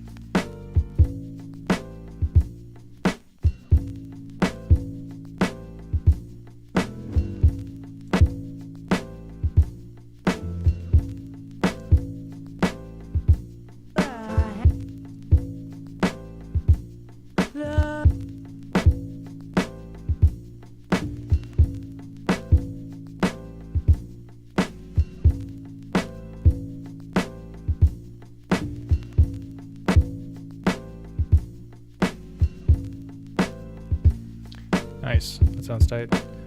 I actually have an idea for that, for this slice. B1. Okay, let me make a note of that. I think I can play it like at the beginning, perhaps. Alright,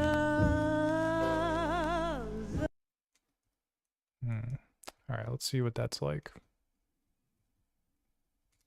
Because yeah, I'm thinking if I trigger this before anything else, and then the like beat comes in, might sound kind of sick.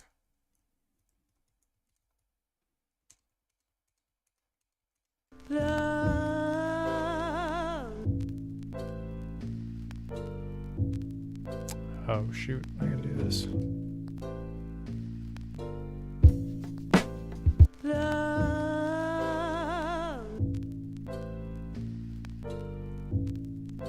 WTF.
See how this loops.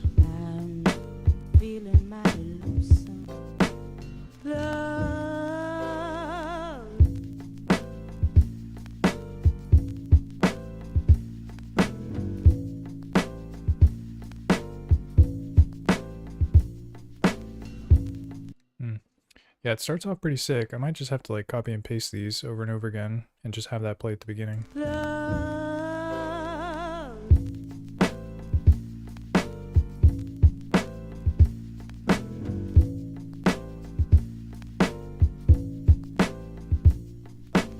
There's also something weird going on with this phrase or chain.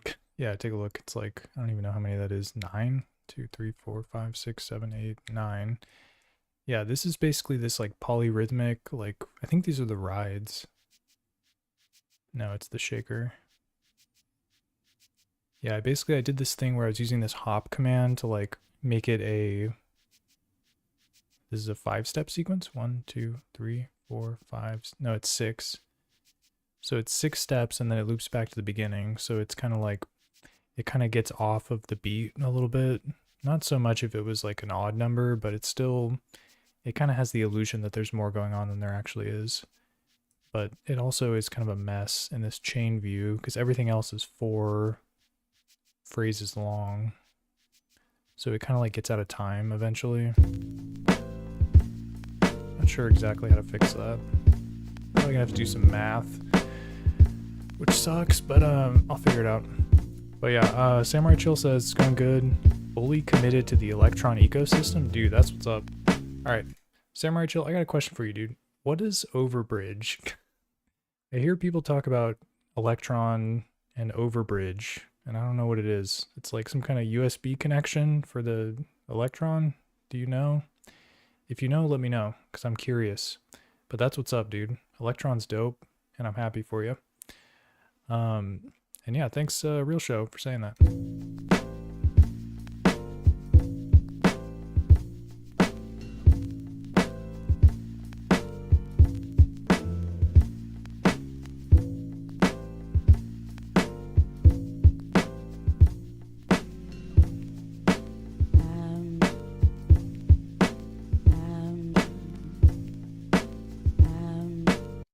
Yeah, so I think what I might do is I'll copy this, paste it, and then this one right here.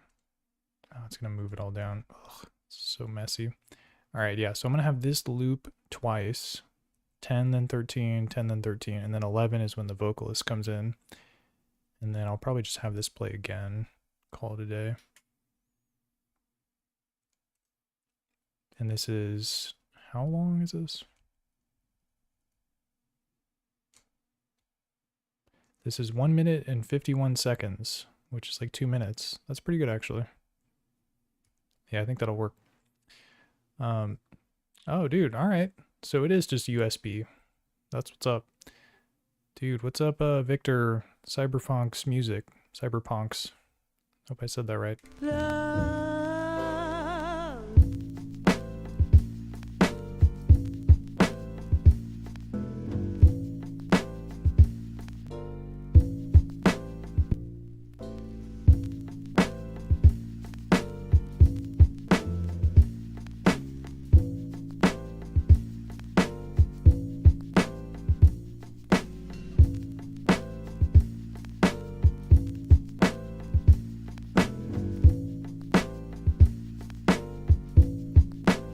All right, so let's do an experiment with phrase 60, or chain 60, I mean. So I've got all these phrases in here.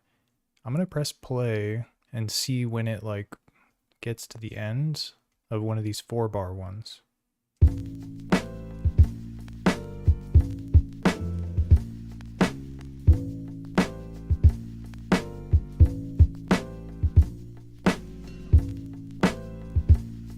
So it seemed like it was about here, maybe?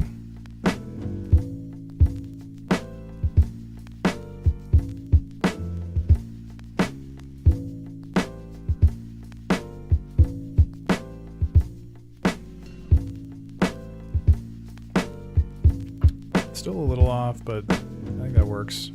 Because now it'll basically make it so it moves at about the same rate as the rest of the rows. Okay, can we add any more layers here? Potentially.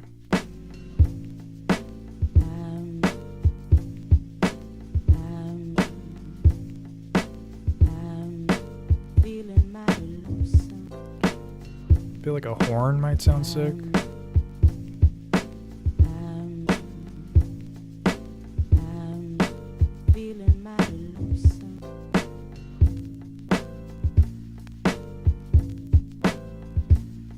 Whoa, there's already something in 70? What is this? Oh, it's like a bass. Get this out of here. Whoops. All right. Yeah, we get this nice jazzy sample. We don't need to add more layers, but it's always nice to be able to have something to kind of like sort of weave in and out. Some other sound or something. So let's do some auditioning here.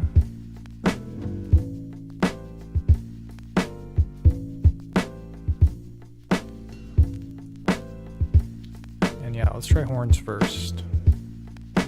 Curated, Marlo Diggs. What you got for me, Marlo?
Be able to make this work. Let's see. Yeah, Not at note B1 though. That's not gonna work. Get it to C4. Oh, I gotta do, all these samples are 24-bit, I think, so I have to do the 16-bit command on them. 16-biterize them. One of the commands is squish. Let's just hear what it sounds like. Okay, so this is the horn. Let's squish it.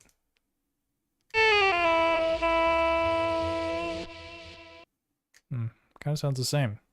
I'm gonna undo it. Okay. Dang it. Okay, so I need to 16-bit it. That was my original mission before I got distracted. Right. Okay. And then I think I can do something cool with this by using the start command to kind of play different sections of it. So we're going to go STA all day. If I can find it. There it is.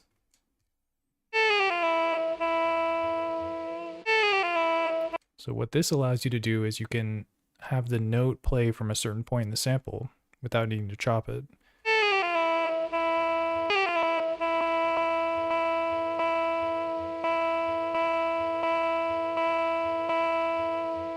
So the horn is like da-na, da-na-na-na, da-na. And I can use the start command to just play the da.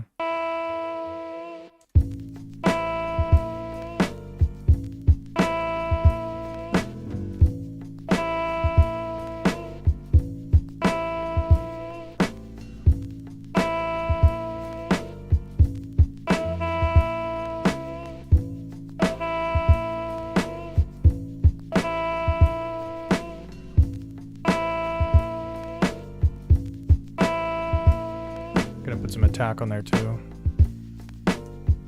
Whoa.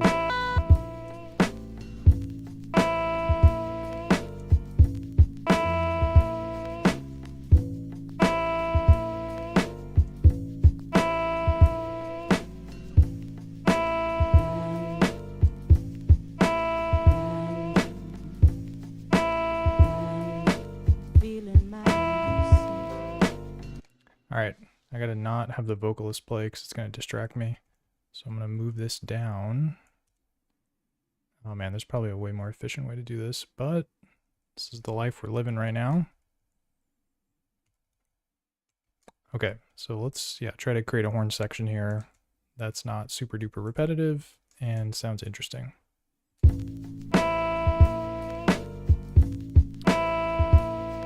Oh, so the overbridge lets you record songs with the stems. Oh, dude, that's pretty dope.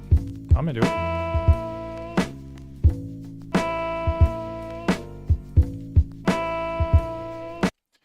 Yeah, Cyberpunk's music says, so how's the workflow? Because that thing looks so tiny. It's quite tiny, dude. I'm not gonna lie. Not even going to lie to you. Which is part of its charm, actually. How tiny it is. You can take it anywhere. Take it on the plane, take it on the bus, train, whatever. But yeah, the workflow can be a little tricky. So you can see the song view here is kind of laid out in such a way where you can add, patterns is basically what these are. And it's vertical instead of horizontal because it's a tracker. But yeah, I would say the workflow, it's like very technical. If you're handy with the step sequencer, then you're going to jive with it. It'll work fine. If you're more of the kind of person that likes to tap pads like MPC style or SP404 or whatever, you might have some trouble with this thing because it's very much about like using the step sequencer and kind of dialing in all these super precise commands to be able to take full control of your sequence, which I'm totally fine with. I like messing around with stuff. To me, it's like a little puzzle almost.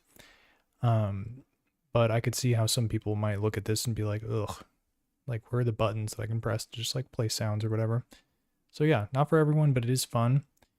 And then yeah, Tafoni says, love the transparent buttons on the M8. Thanks, man. Appreciate that. Yeah, these are key switches, no keycaps. We're running naked here, commando, because yeah, I don't have the cap on it. It gets in the way, slows me down. Okay, so let's let's go ahead and figure out what this horn section is going to be all about.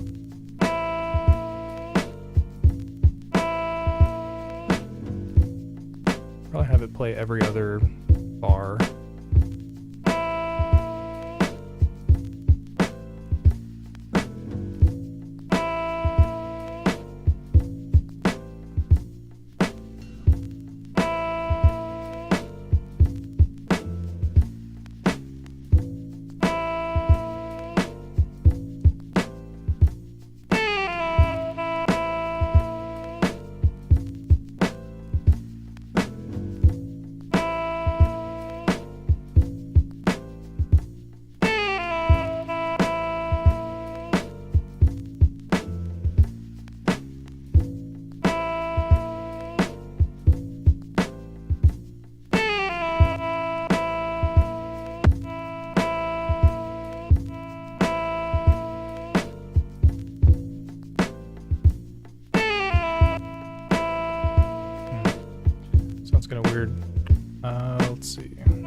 that's the thing about the workflow on this. It's very trial and error-y. I kind of just have to keep listening to this over and over again and adjusting the value of this STA command until it sounds right to me.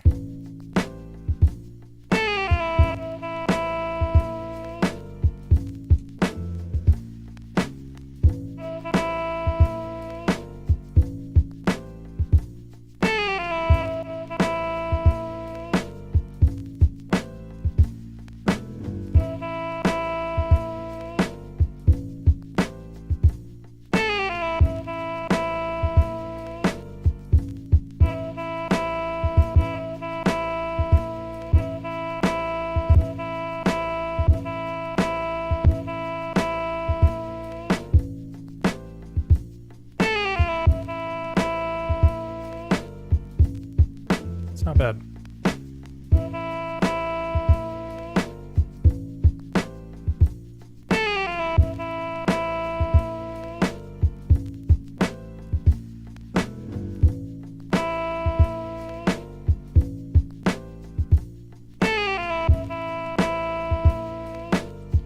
Alright, it's pretty loud though, so I'm going to put a filter on it, kind of gate it in a sense, or lower the volume at least.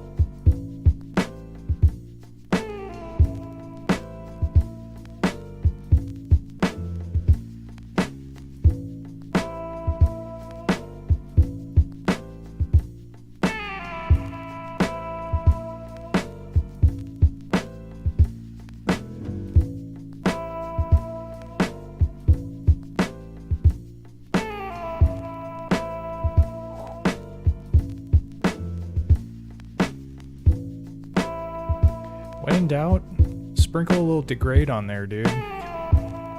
Sounds nice and juicy. Okay, this sounds pretty chill. See what delay sounds like. It's a little too much.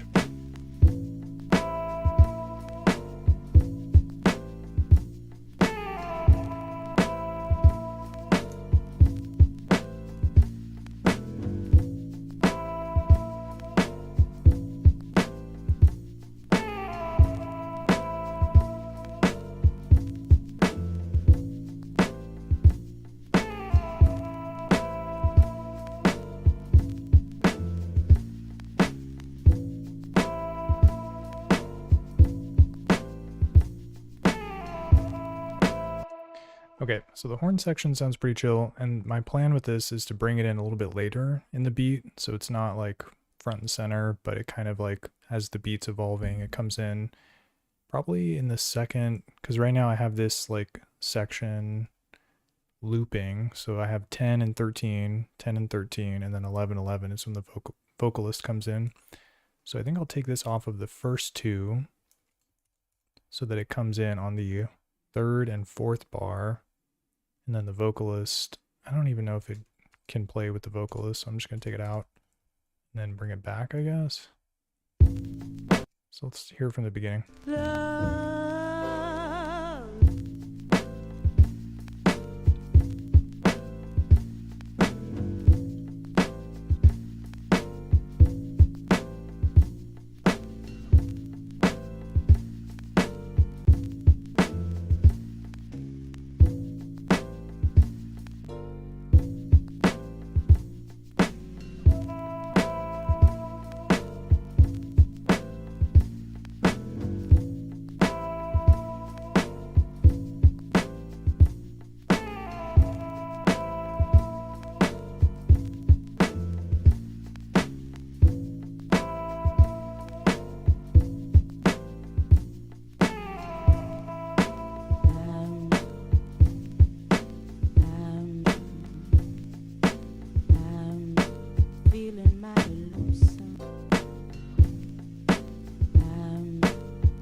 sure what I could do with this last track,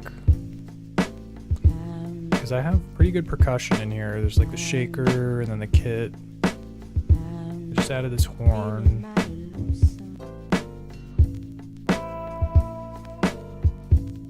It already has a piano and a stand-up bass.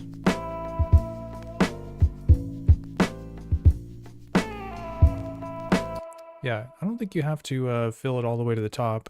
Sometimes it's okay to leave some space. So I think I'm going to call this beat done. And yeah, so it basically starts with this vocalist, and then it just gets into the non-vocalist chops, vocalist chops, and then the horn plays at the end. So yeah, let's listen to it one more time.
All right, you kind of get the idea there.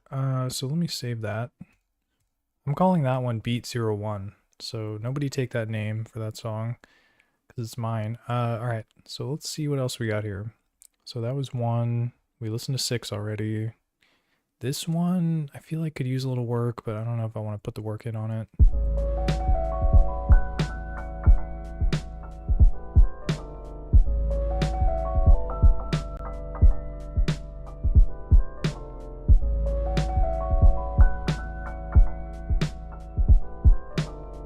Yeah, I feel like the loop is really cool, but the rhythm section just needs help. It's like very basic. So we'll put that on the maybe list. What else we got here? Oh yeah, this one's tight, but I need to make the percussion sound better. So yeah, let's work on this one.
Yeah, so super low tempo, very chill. The hi-hat really just isn't doing it though, so I gotta make that better. But yeah, the flute section sounds pretty chill, and then I have these piano layers that come in and out. I think it's all good except for this hi-hat, so let me like try to figure that out.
I like the sound of this.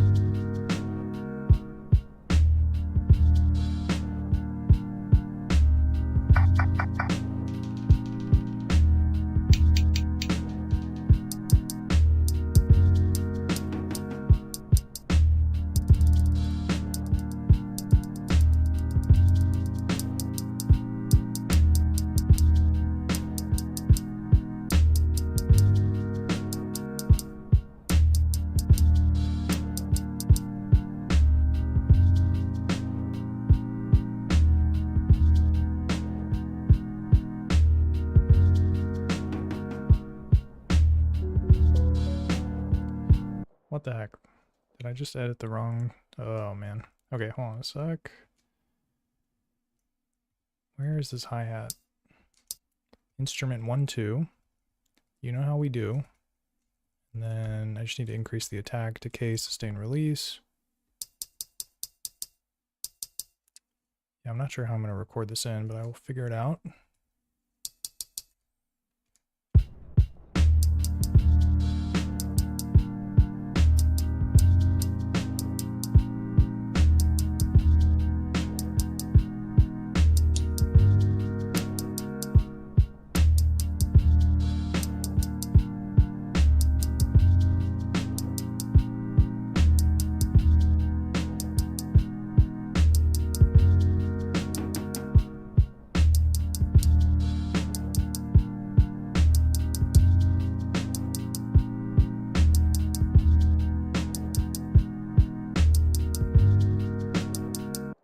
Alright, so now I gotta do some micro timing stuff. We're gonna use my table, not my table, but we're gonna use a table configuration that I'm quite fond of.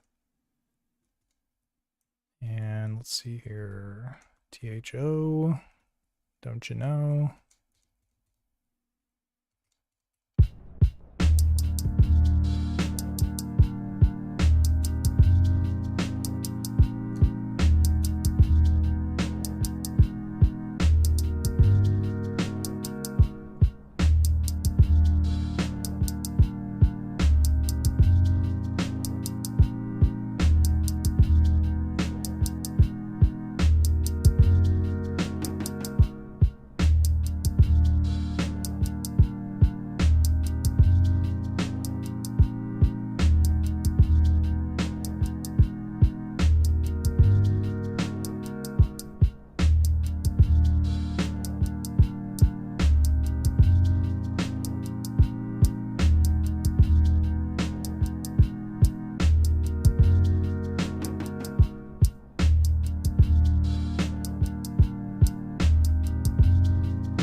maybe something else in the rhythm section too.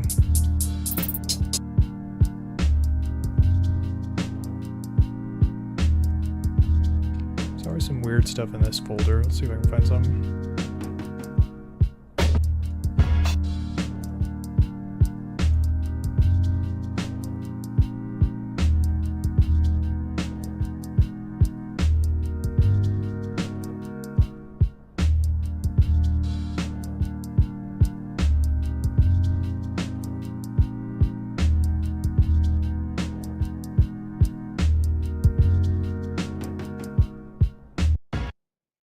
Whoops.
Oh, hell yeah. Dude, these snaps, the Rock Max snaps, sound dusty too. Dude, this is exactly what I was looking for. All right, let's pepper this in here.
Alright, so let's see what it sounds like without the hi-hat even in there.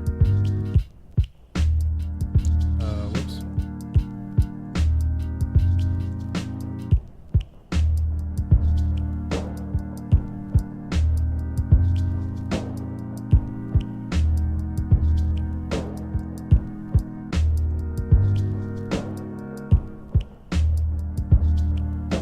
Dude, there's something weird sounding in there.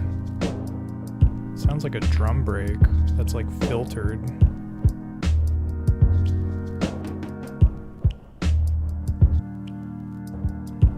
is that?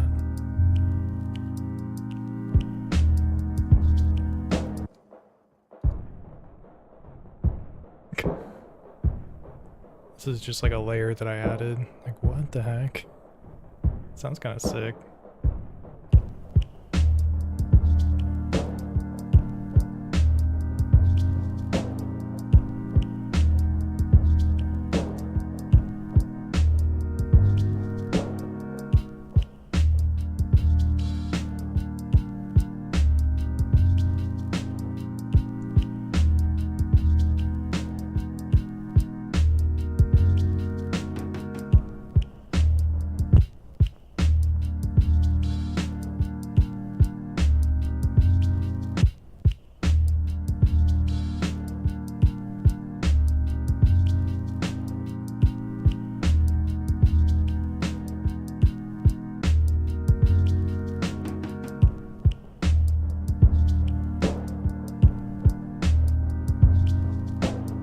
Alright, the hi-hat's growing on me. It's not too bad. Now I need to figure out where I'm going to put this A0 at. I might just have to sneak it in at various points where the other layers are not playing. Let's try... Because yeah, this is like that new percussion layer that I just created. Here, and here, and then I'll put it over here as well. So we're kind of shifting it around.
No idea where that like crash came from. Alright, well this one's, I think it's about as good as it'll get. I can tweak it a little bit more, which I'll do later. Alright, so that's 75. Oh yeah, this one's tight. This one, I gotta do something more interesting with the rhythm section, but the sample loop sounds sick.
Yeah, I'm kind of strapped for tracks here, but I think what I'll do is combine the kick and the snare track so that I have one extra track, which I'll probably use to do something interesting with the rhythm section.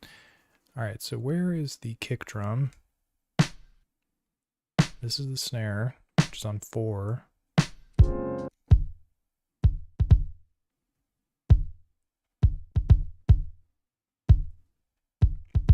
And then this is the kick.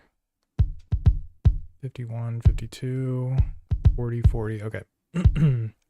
So yeah, I just need to copy the kick notes into the, or maybe I can copy the snare notes into the kick track because there's less of them, so it'll be easier. And yeah, one really handy way to move around on the M8 chains or tracks, I mean, is if you hold Option and then you press left and right, you'll see that I'm moving in different tracks. So you can see the orange, it's like right, I'm not good at pointing, but yeah, it's like right there. So it's that column on the right that has the number like 1, 2, 3, 4, 5, 6, 7, 8. So when I hold Option and press left and right, I'm moving through the tracks. 1, 2, 3, 4, 5. And so what I'm trying to do right now is copy notes from 4 to 5. And what's great about this is that I can just move horizontally across the tracks by holding Option and pressing left and right. So I've got this note, put it in right there. And I've got this note, put it in right there. And then I move down, oops. Oh yeah, so this is number 2. I hold Option and press right. And then this is where the snare will go. Oh man, I keep like holding the button down. And then this is where the other snare will go. Boom. So now I just copied the snares over. Should be able to empty this and they'll play. So let's see.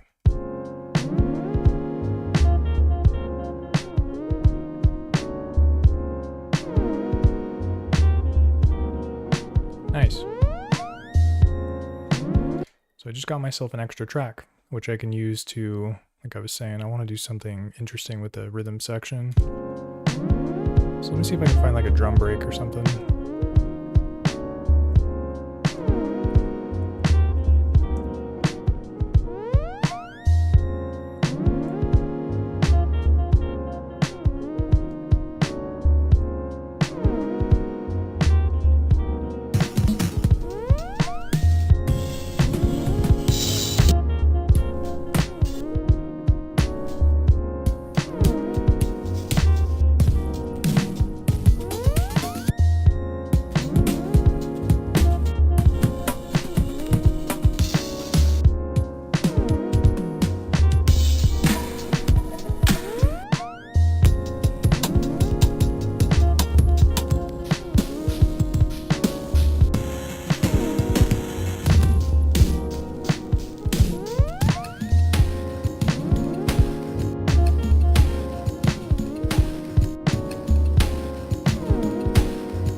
Sounds interesting. I might be able to put a filter on it and kind of like pepper it in an interesting way. So let's take a look at the waveform.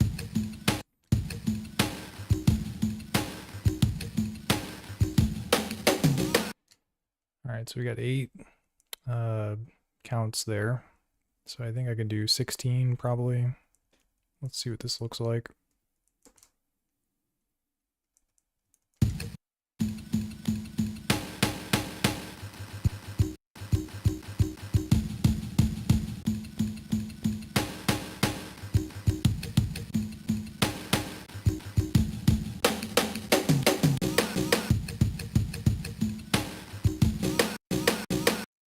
Nice. Okay, so this works. 16.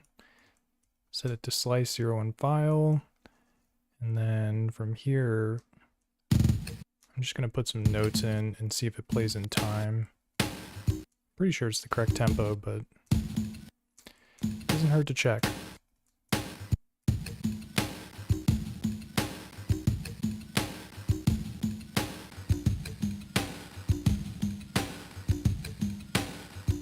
Sounds nice, down 1 semitone. It's already pretty lo-fi. It's a bit much. Okay,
So yeah, you get some extra harmonics basically when you just filter it and put it with the one shots.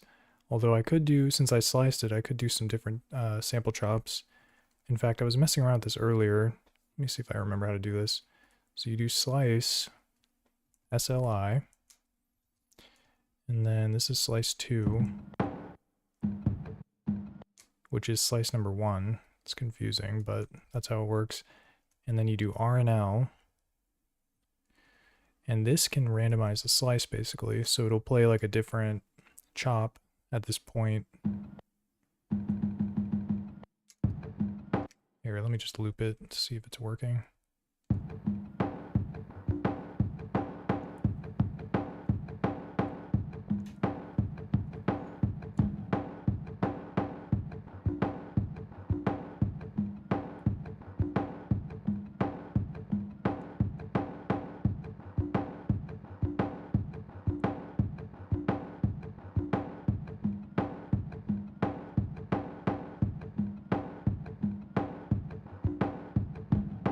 And I guess this parameter is like allowing it to choose from more slices the higher I set this. Yeah, see, sometimes it's playing a slice that isn't even a slice, so it's just silence.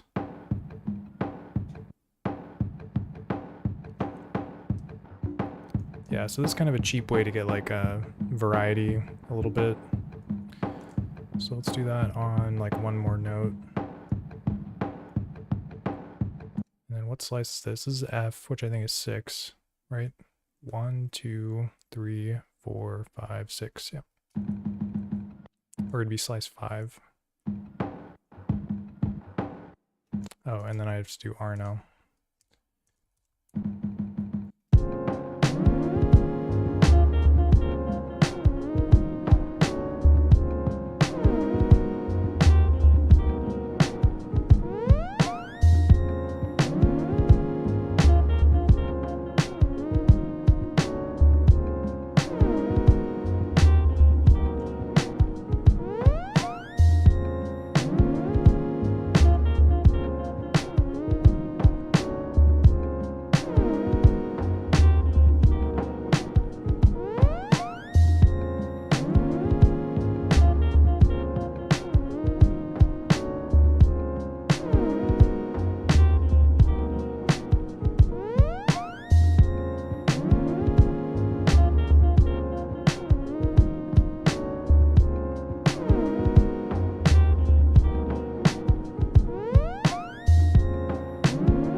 Alright, so let's try bringing in some layers here. So I'm going to do some 0 zeros and just see what it sounds like with some of these removed.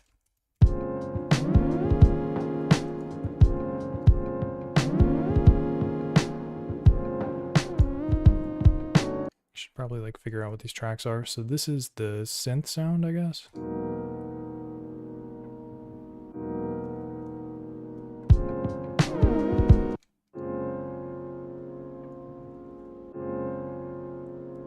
Where is the synth sound? Oh, it's this track. So what is 2-0? Oh, it's like a bass. Dang, I got this track. This song is arranged super weird. Normally I have like all the drums on the left, but I guess I was on something else that day.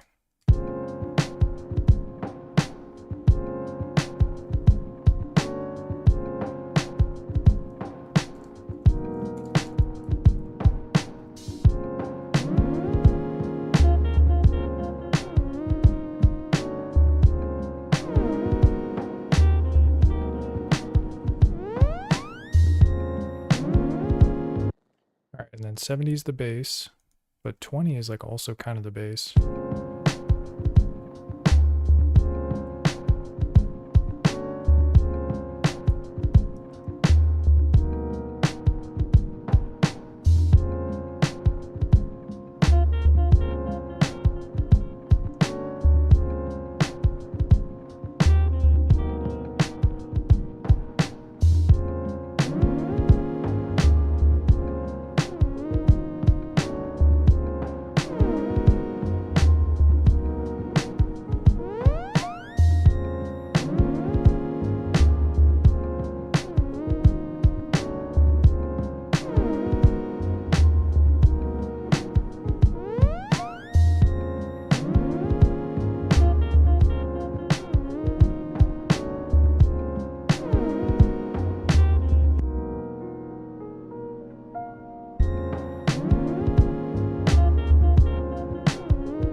And for that synth sound, it sounds super sick when it goes like pitches up or whatever.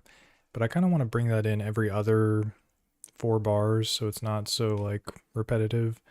So let me see if I can sequence something like that.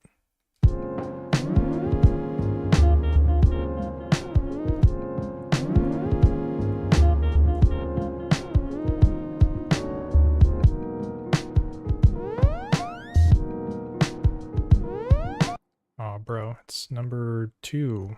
No, it's 3. This is where the synth is.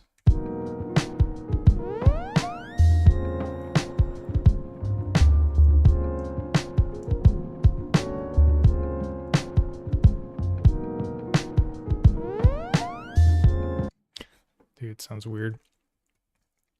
Okay, so what? Gotta trigger instrument 5, I think.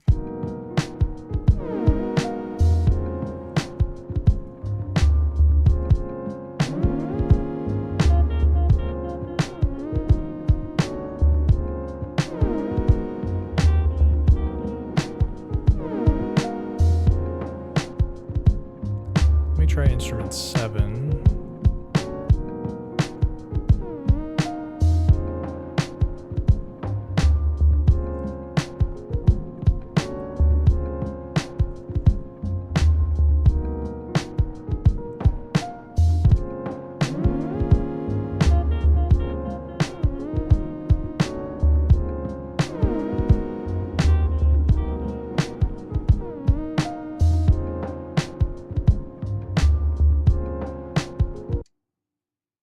And then I'm going to use a start command to kind of play it a little bit further ahead in the sample.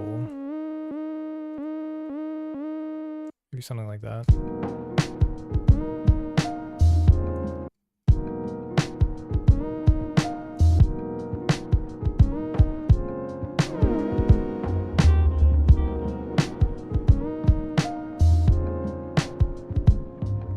It's not bad, actually.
Sounds with some OTT compression. Oh, dude, Matt Jacob, what's up, man? Yeah, this one's a nice vibe.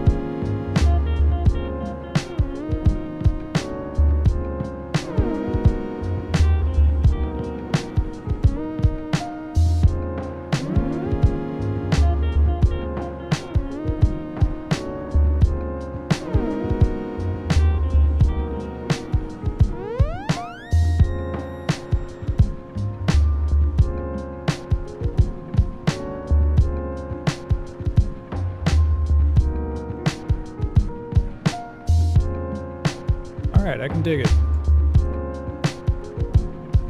Yeah, that OTT compression, sprinkle a little bit on. Sounds nice.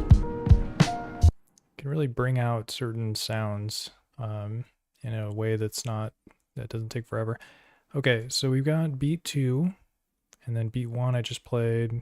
What is, 13. I think I was working on this one. What is this?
That's where the horn is supposed to come in.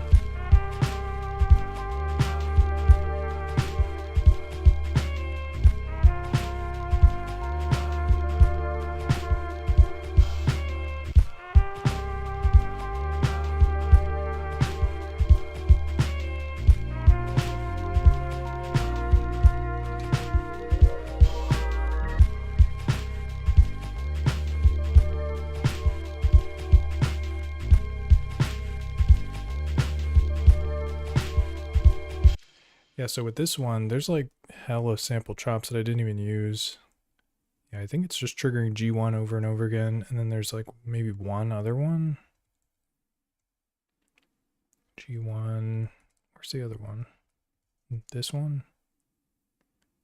Oh, it's just different start points. Yeah, I think with this sample, I did like the wide slice method, and I was just using the start command to kind of throw stuff down. So yeah, I could probably do an alternate sample chop segment, probably.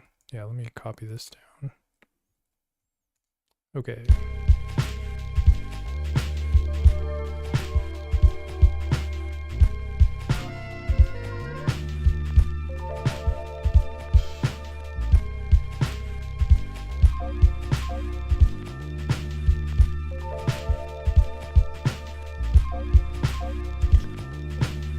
It's like the most lazy thing to do is just put the transpose on it.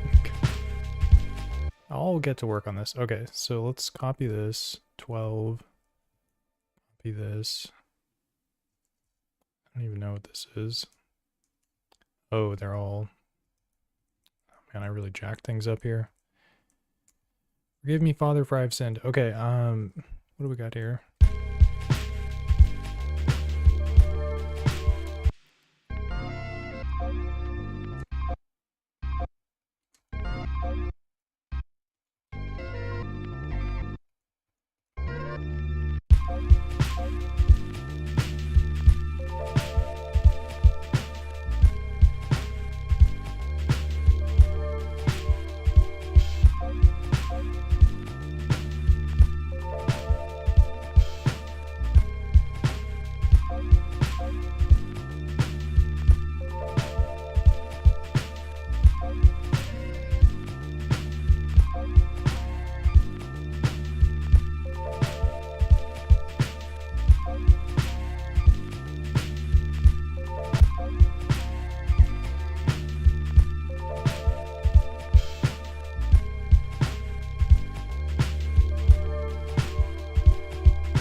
was seeing how well it would follow the number 10 here, which was the original sample chop segment, but I think I'm gonna have to do something different for both of them. So we'll do 12, 13, and then I feel like with this one I can copy this first part and then have something different here. What was that? OE. And then yeah, I'll have something play here.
Wow, kind of just did the work for me. All right, so let me see if I can put this in right after the horns and stuff come in.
to think about what other layers I want to put on here. It's already got like a bass, synth, did the horn.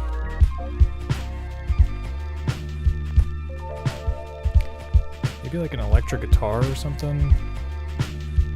I don't want it to get too busy though.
how long is that? 1 minute 50 seconds. It's not bad. Yeah, basically I'm trying to put together a bunch of like basically 2-minute songs that I can play in like a live set scenario. So I'm practicing that. That's why I've got like the DJ filter mapped on the touchscreen and stuff. And yeah, I think I've got a decent amount of songs so far. It's like 3 plus 2. Yeah, this one. What's this one? Oh, did I screw this up? Oh yeah, this one's hella tight. Let's listen to this one again.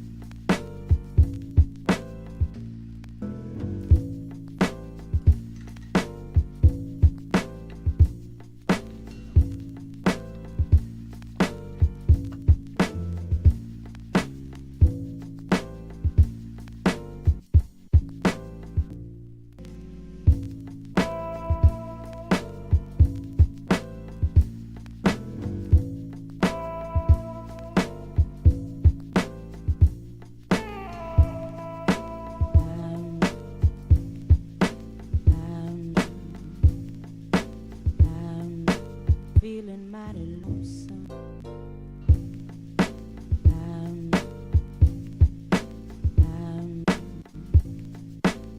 I'm feeling mighty lonesome.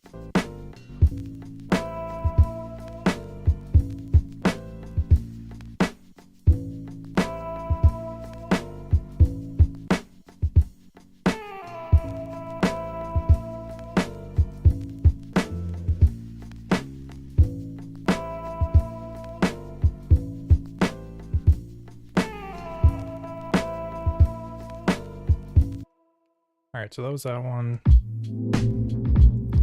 This one's a good vibe. This is the one that I have the maybe list. We're going to keep it there for now. So yeah, that's 2 plus 1, 2, 3. So it's like 5. Yeah, so it's 5 beats. It's not bad. I kind of want to get up to like 10 or maybe 8 perhaps. See if I can do one more.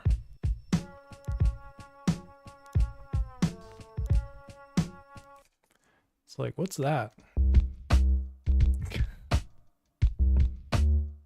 Oh yeah, this one's actually sick. Might get a copyright strike if I play it, so this one counts, but I'm not gonna play it.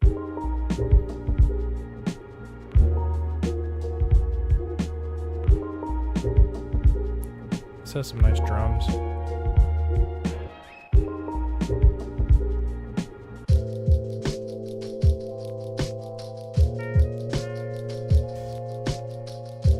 Mysterious.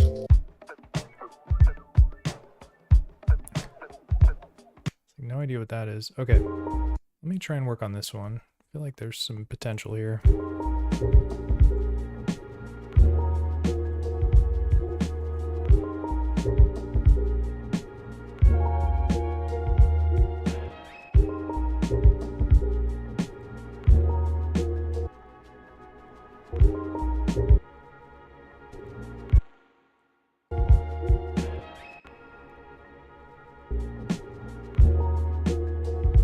Figure out what these tracks are.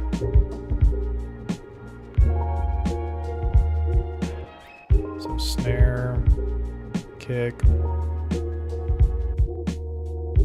hi-hat. This is the bass. This is like a string sample? No, this is the shaker. Alright, let's get organized. So I'm gonna move this over. What am I doing? Alright, so up and over. So I've got all the rhythm samples basically in one chunk here, which is 2, 3, 4, and 6. 5 is the bass. What is this?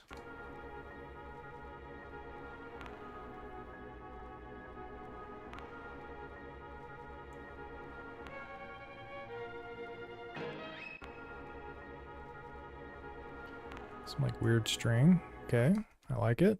I'm into it. It's like, what is this? It's like a dead instrument. These must be slices. Yeah, what is this?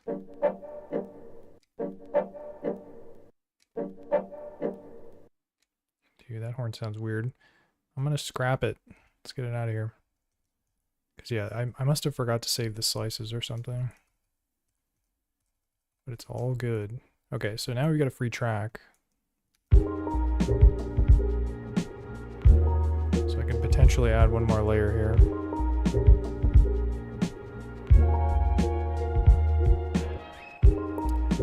Yo, Broken Leaf, OC. What's going on, man? So you said, are you on the new beta? I am on the new beta. Check it out. I got the OTT, bro. And it's OTT or no TT. And we're definitely going OTT.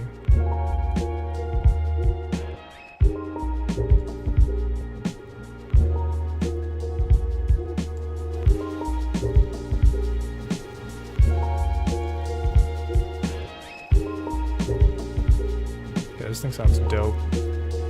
Kinda gotta mess around with it though.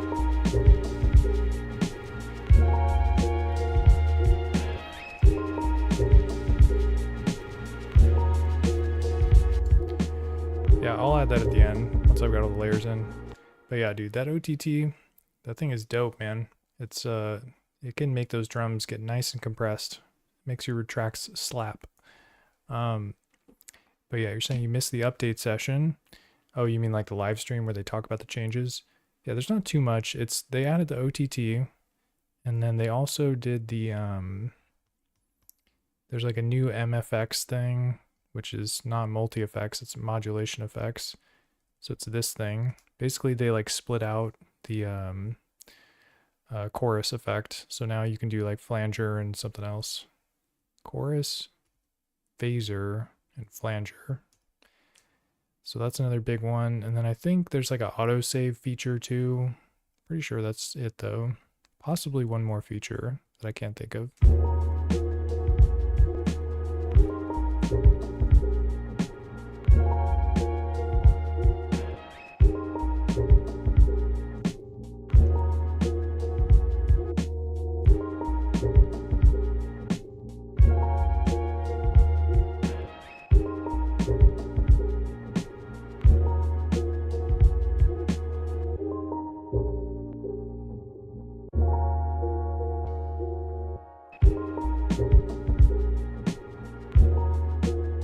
Yeah, what can we add here?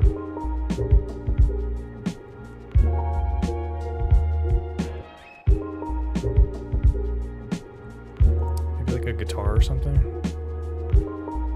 Down.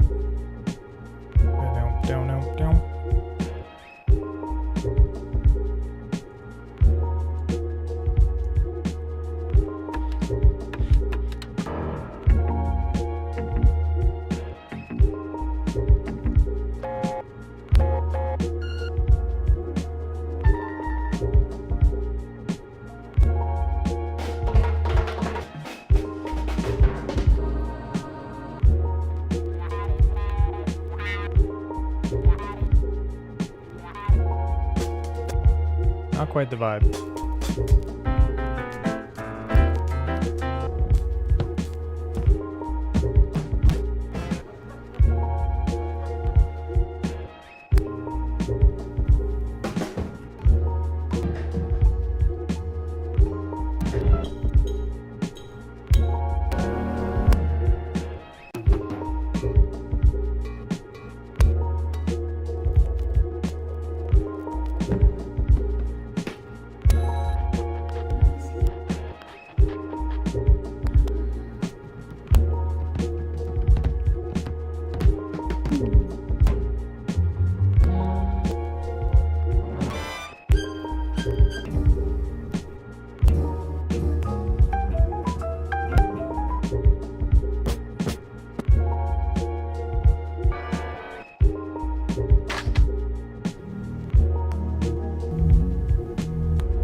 close, but not quite.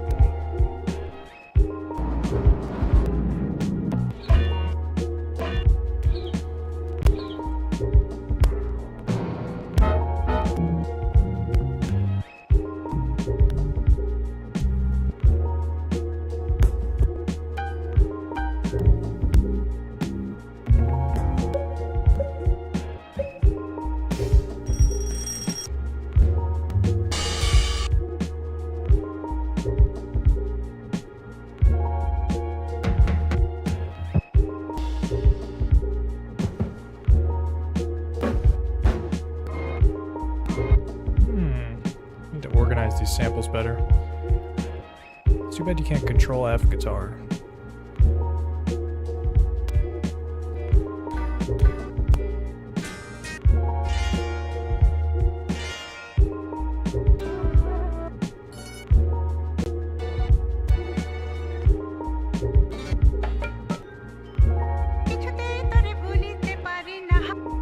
Let's go.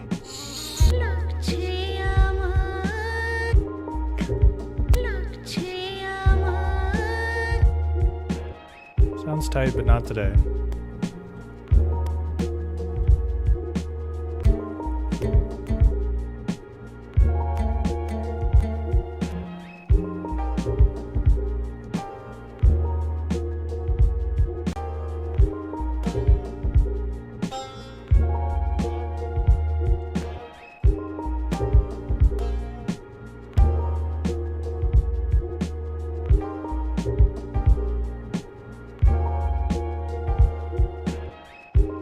I like the sound of this one, so I think we can maybe work it in here.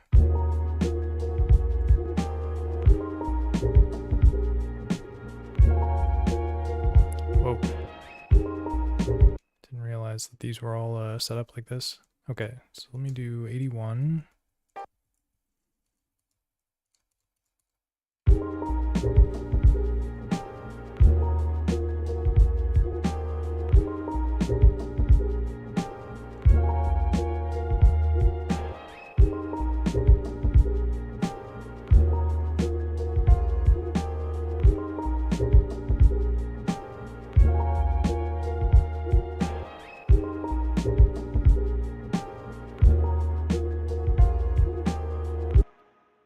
Put some delay commands in here just to kind of move them a little bit off of, because I have them triggering where the drums are playing as well. So I want to move it a little bit off the grid.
interesting metallic sound when I put the degrade on 0-1. So I'm into that.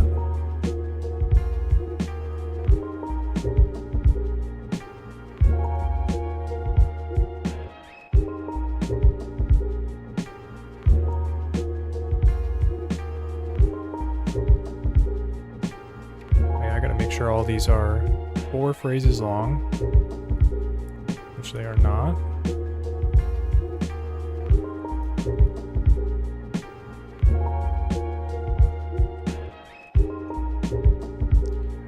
Alright, so now they'll all move at the same rate.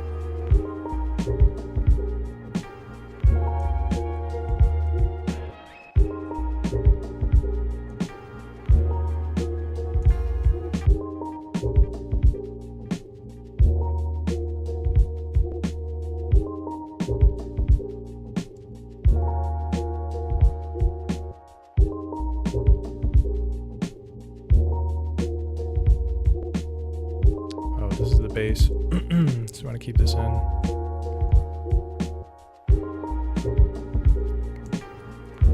The string I'll probably have come in last.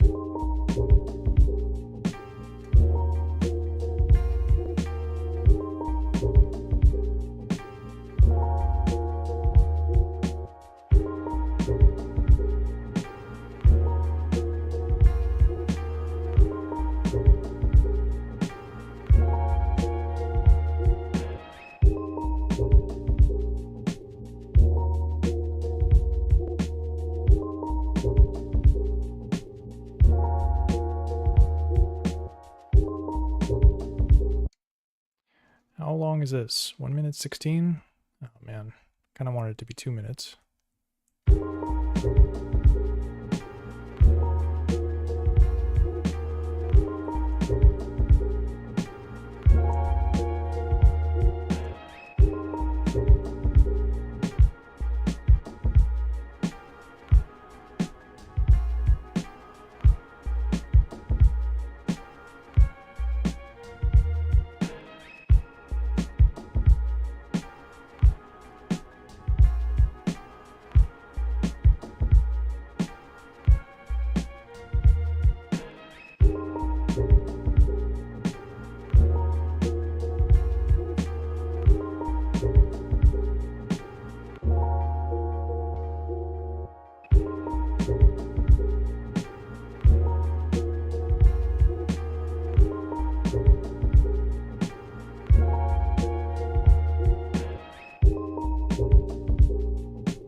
All right, how long is it now? Select, hold option, 2 minutes, there we go. Although I probably do want to do something interesting with the sample chops so it's not just like looping.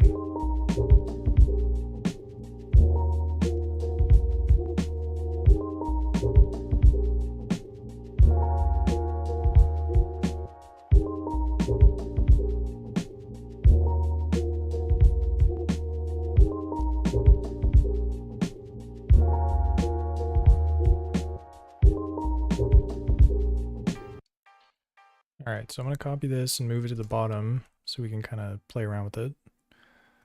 Clone it.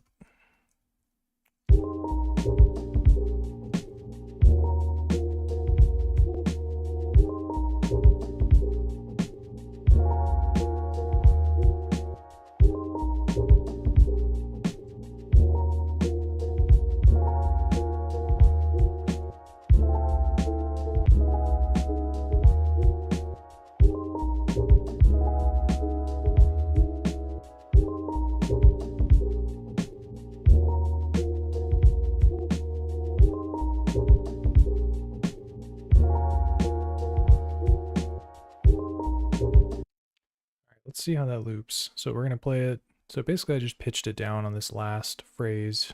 So we'll see how that sounds.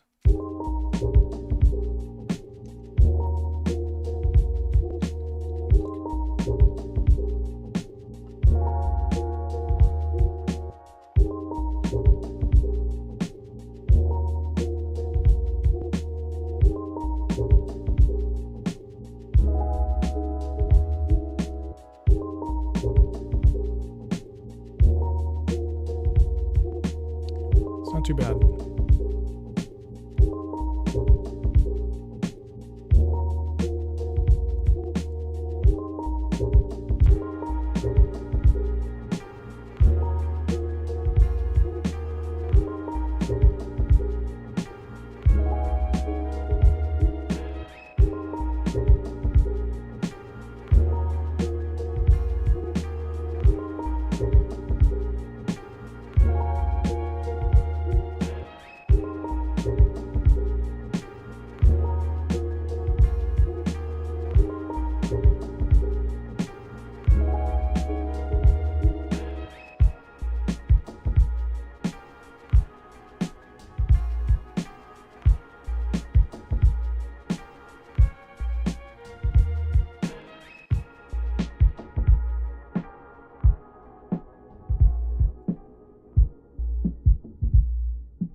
Nice. All right. Well, yeah.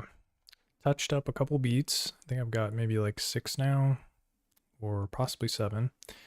But yeah, I think that's gonna do it for this session. It's getting a little late over here.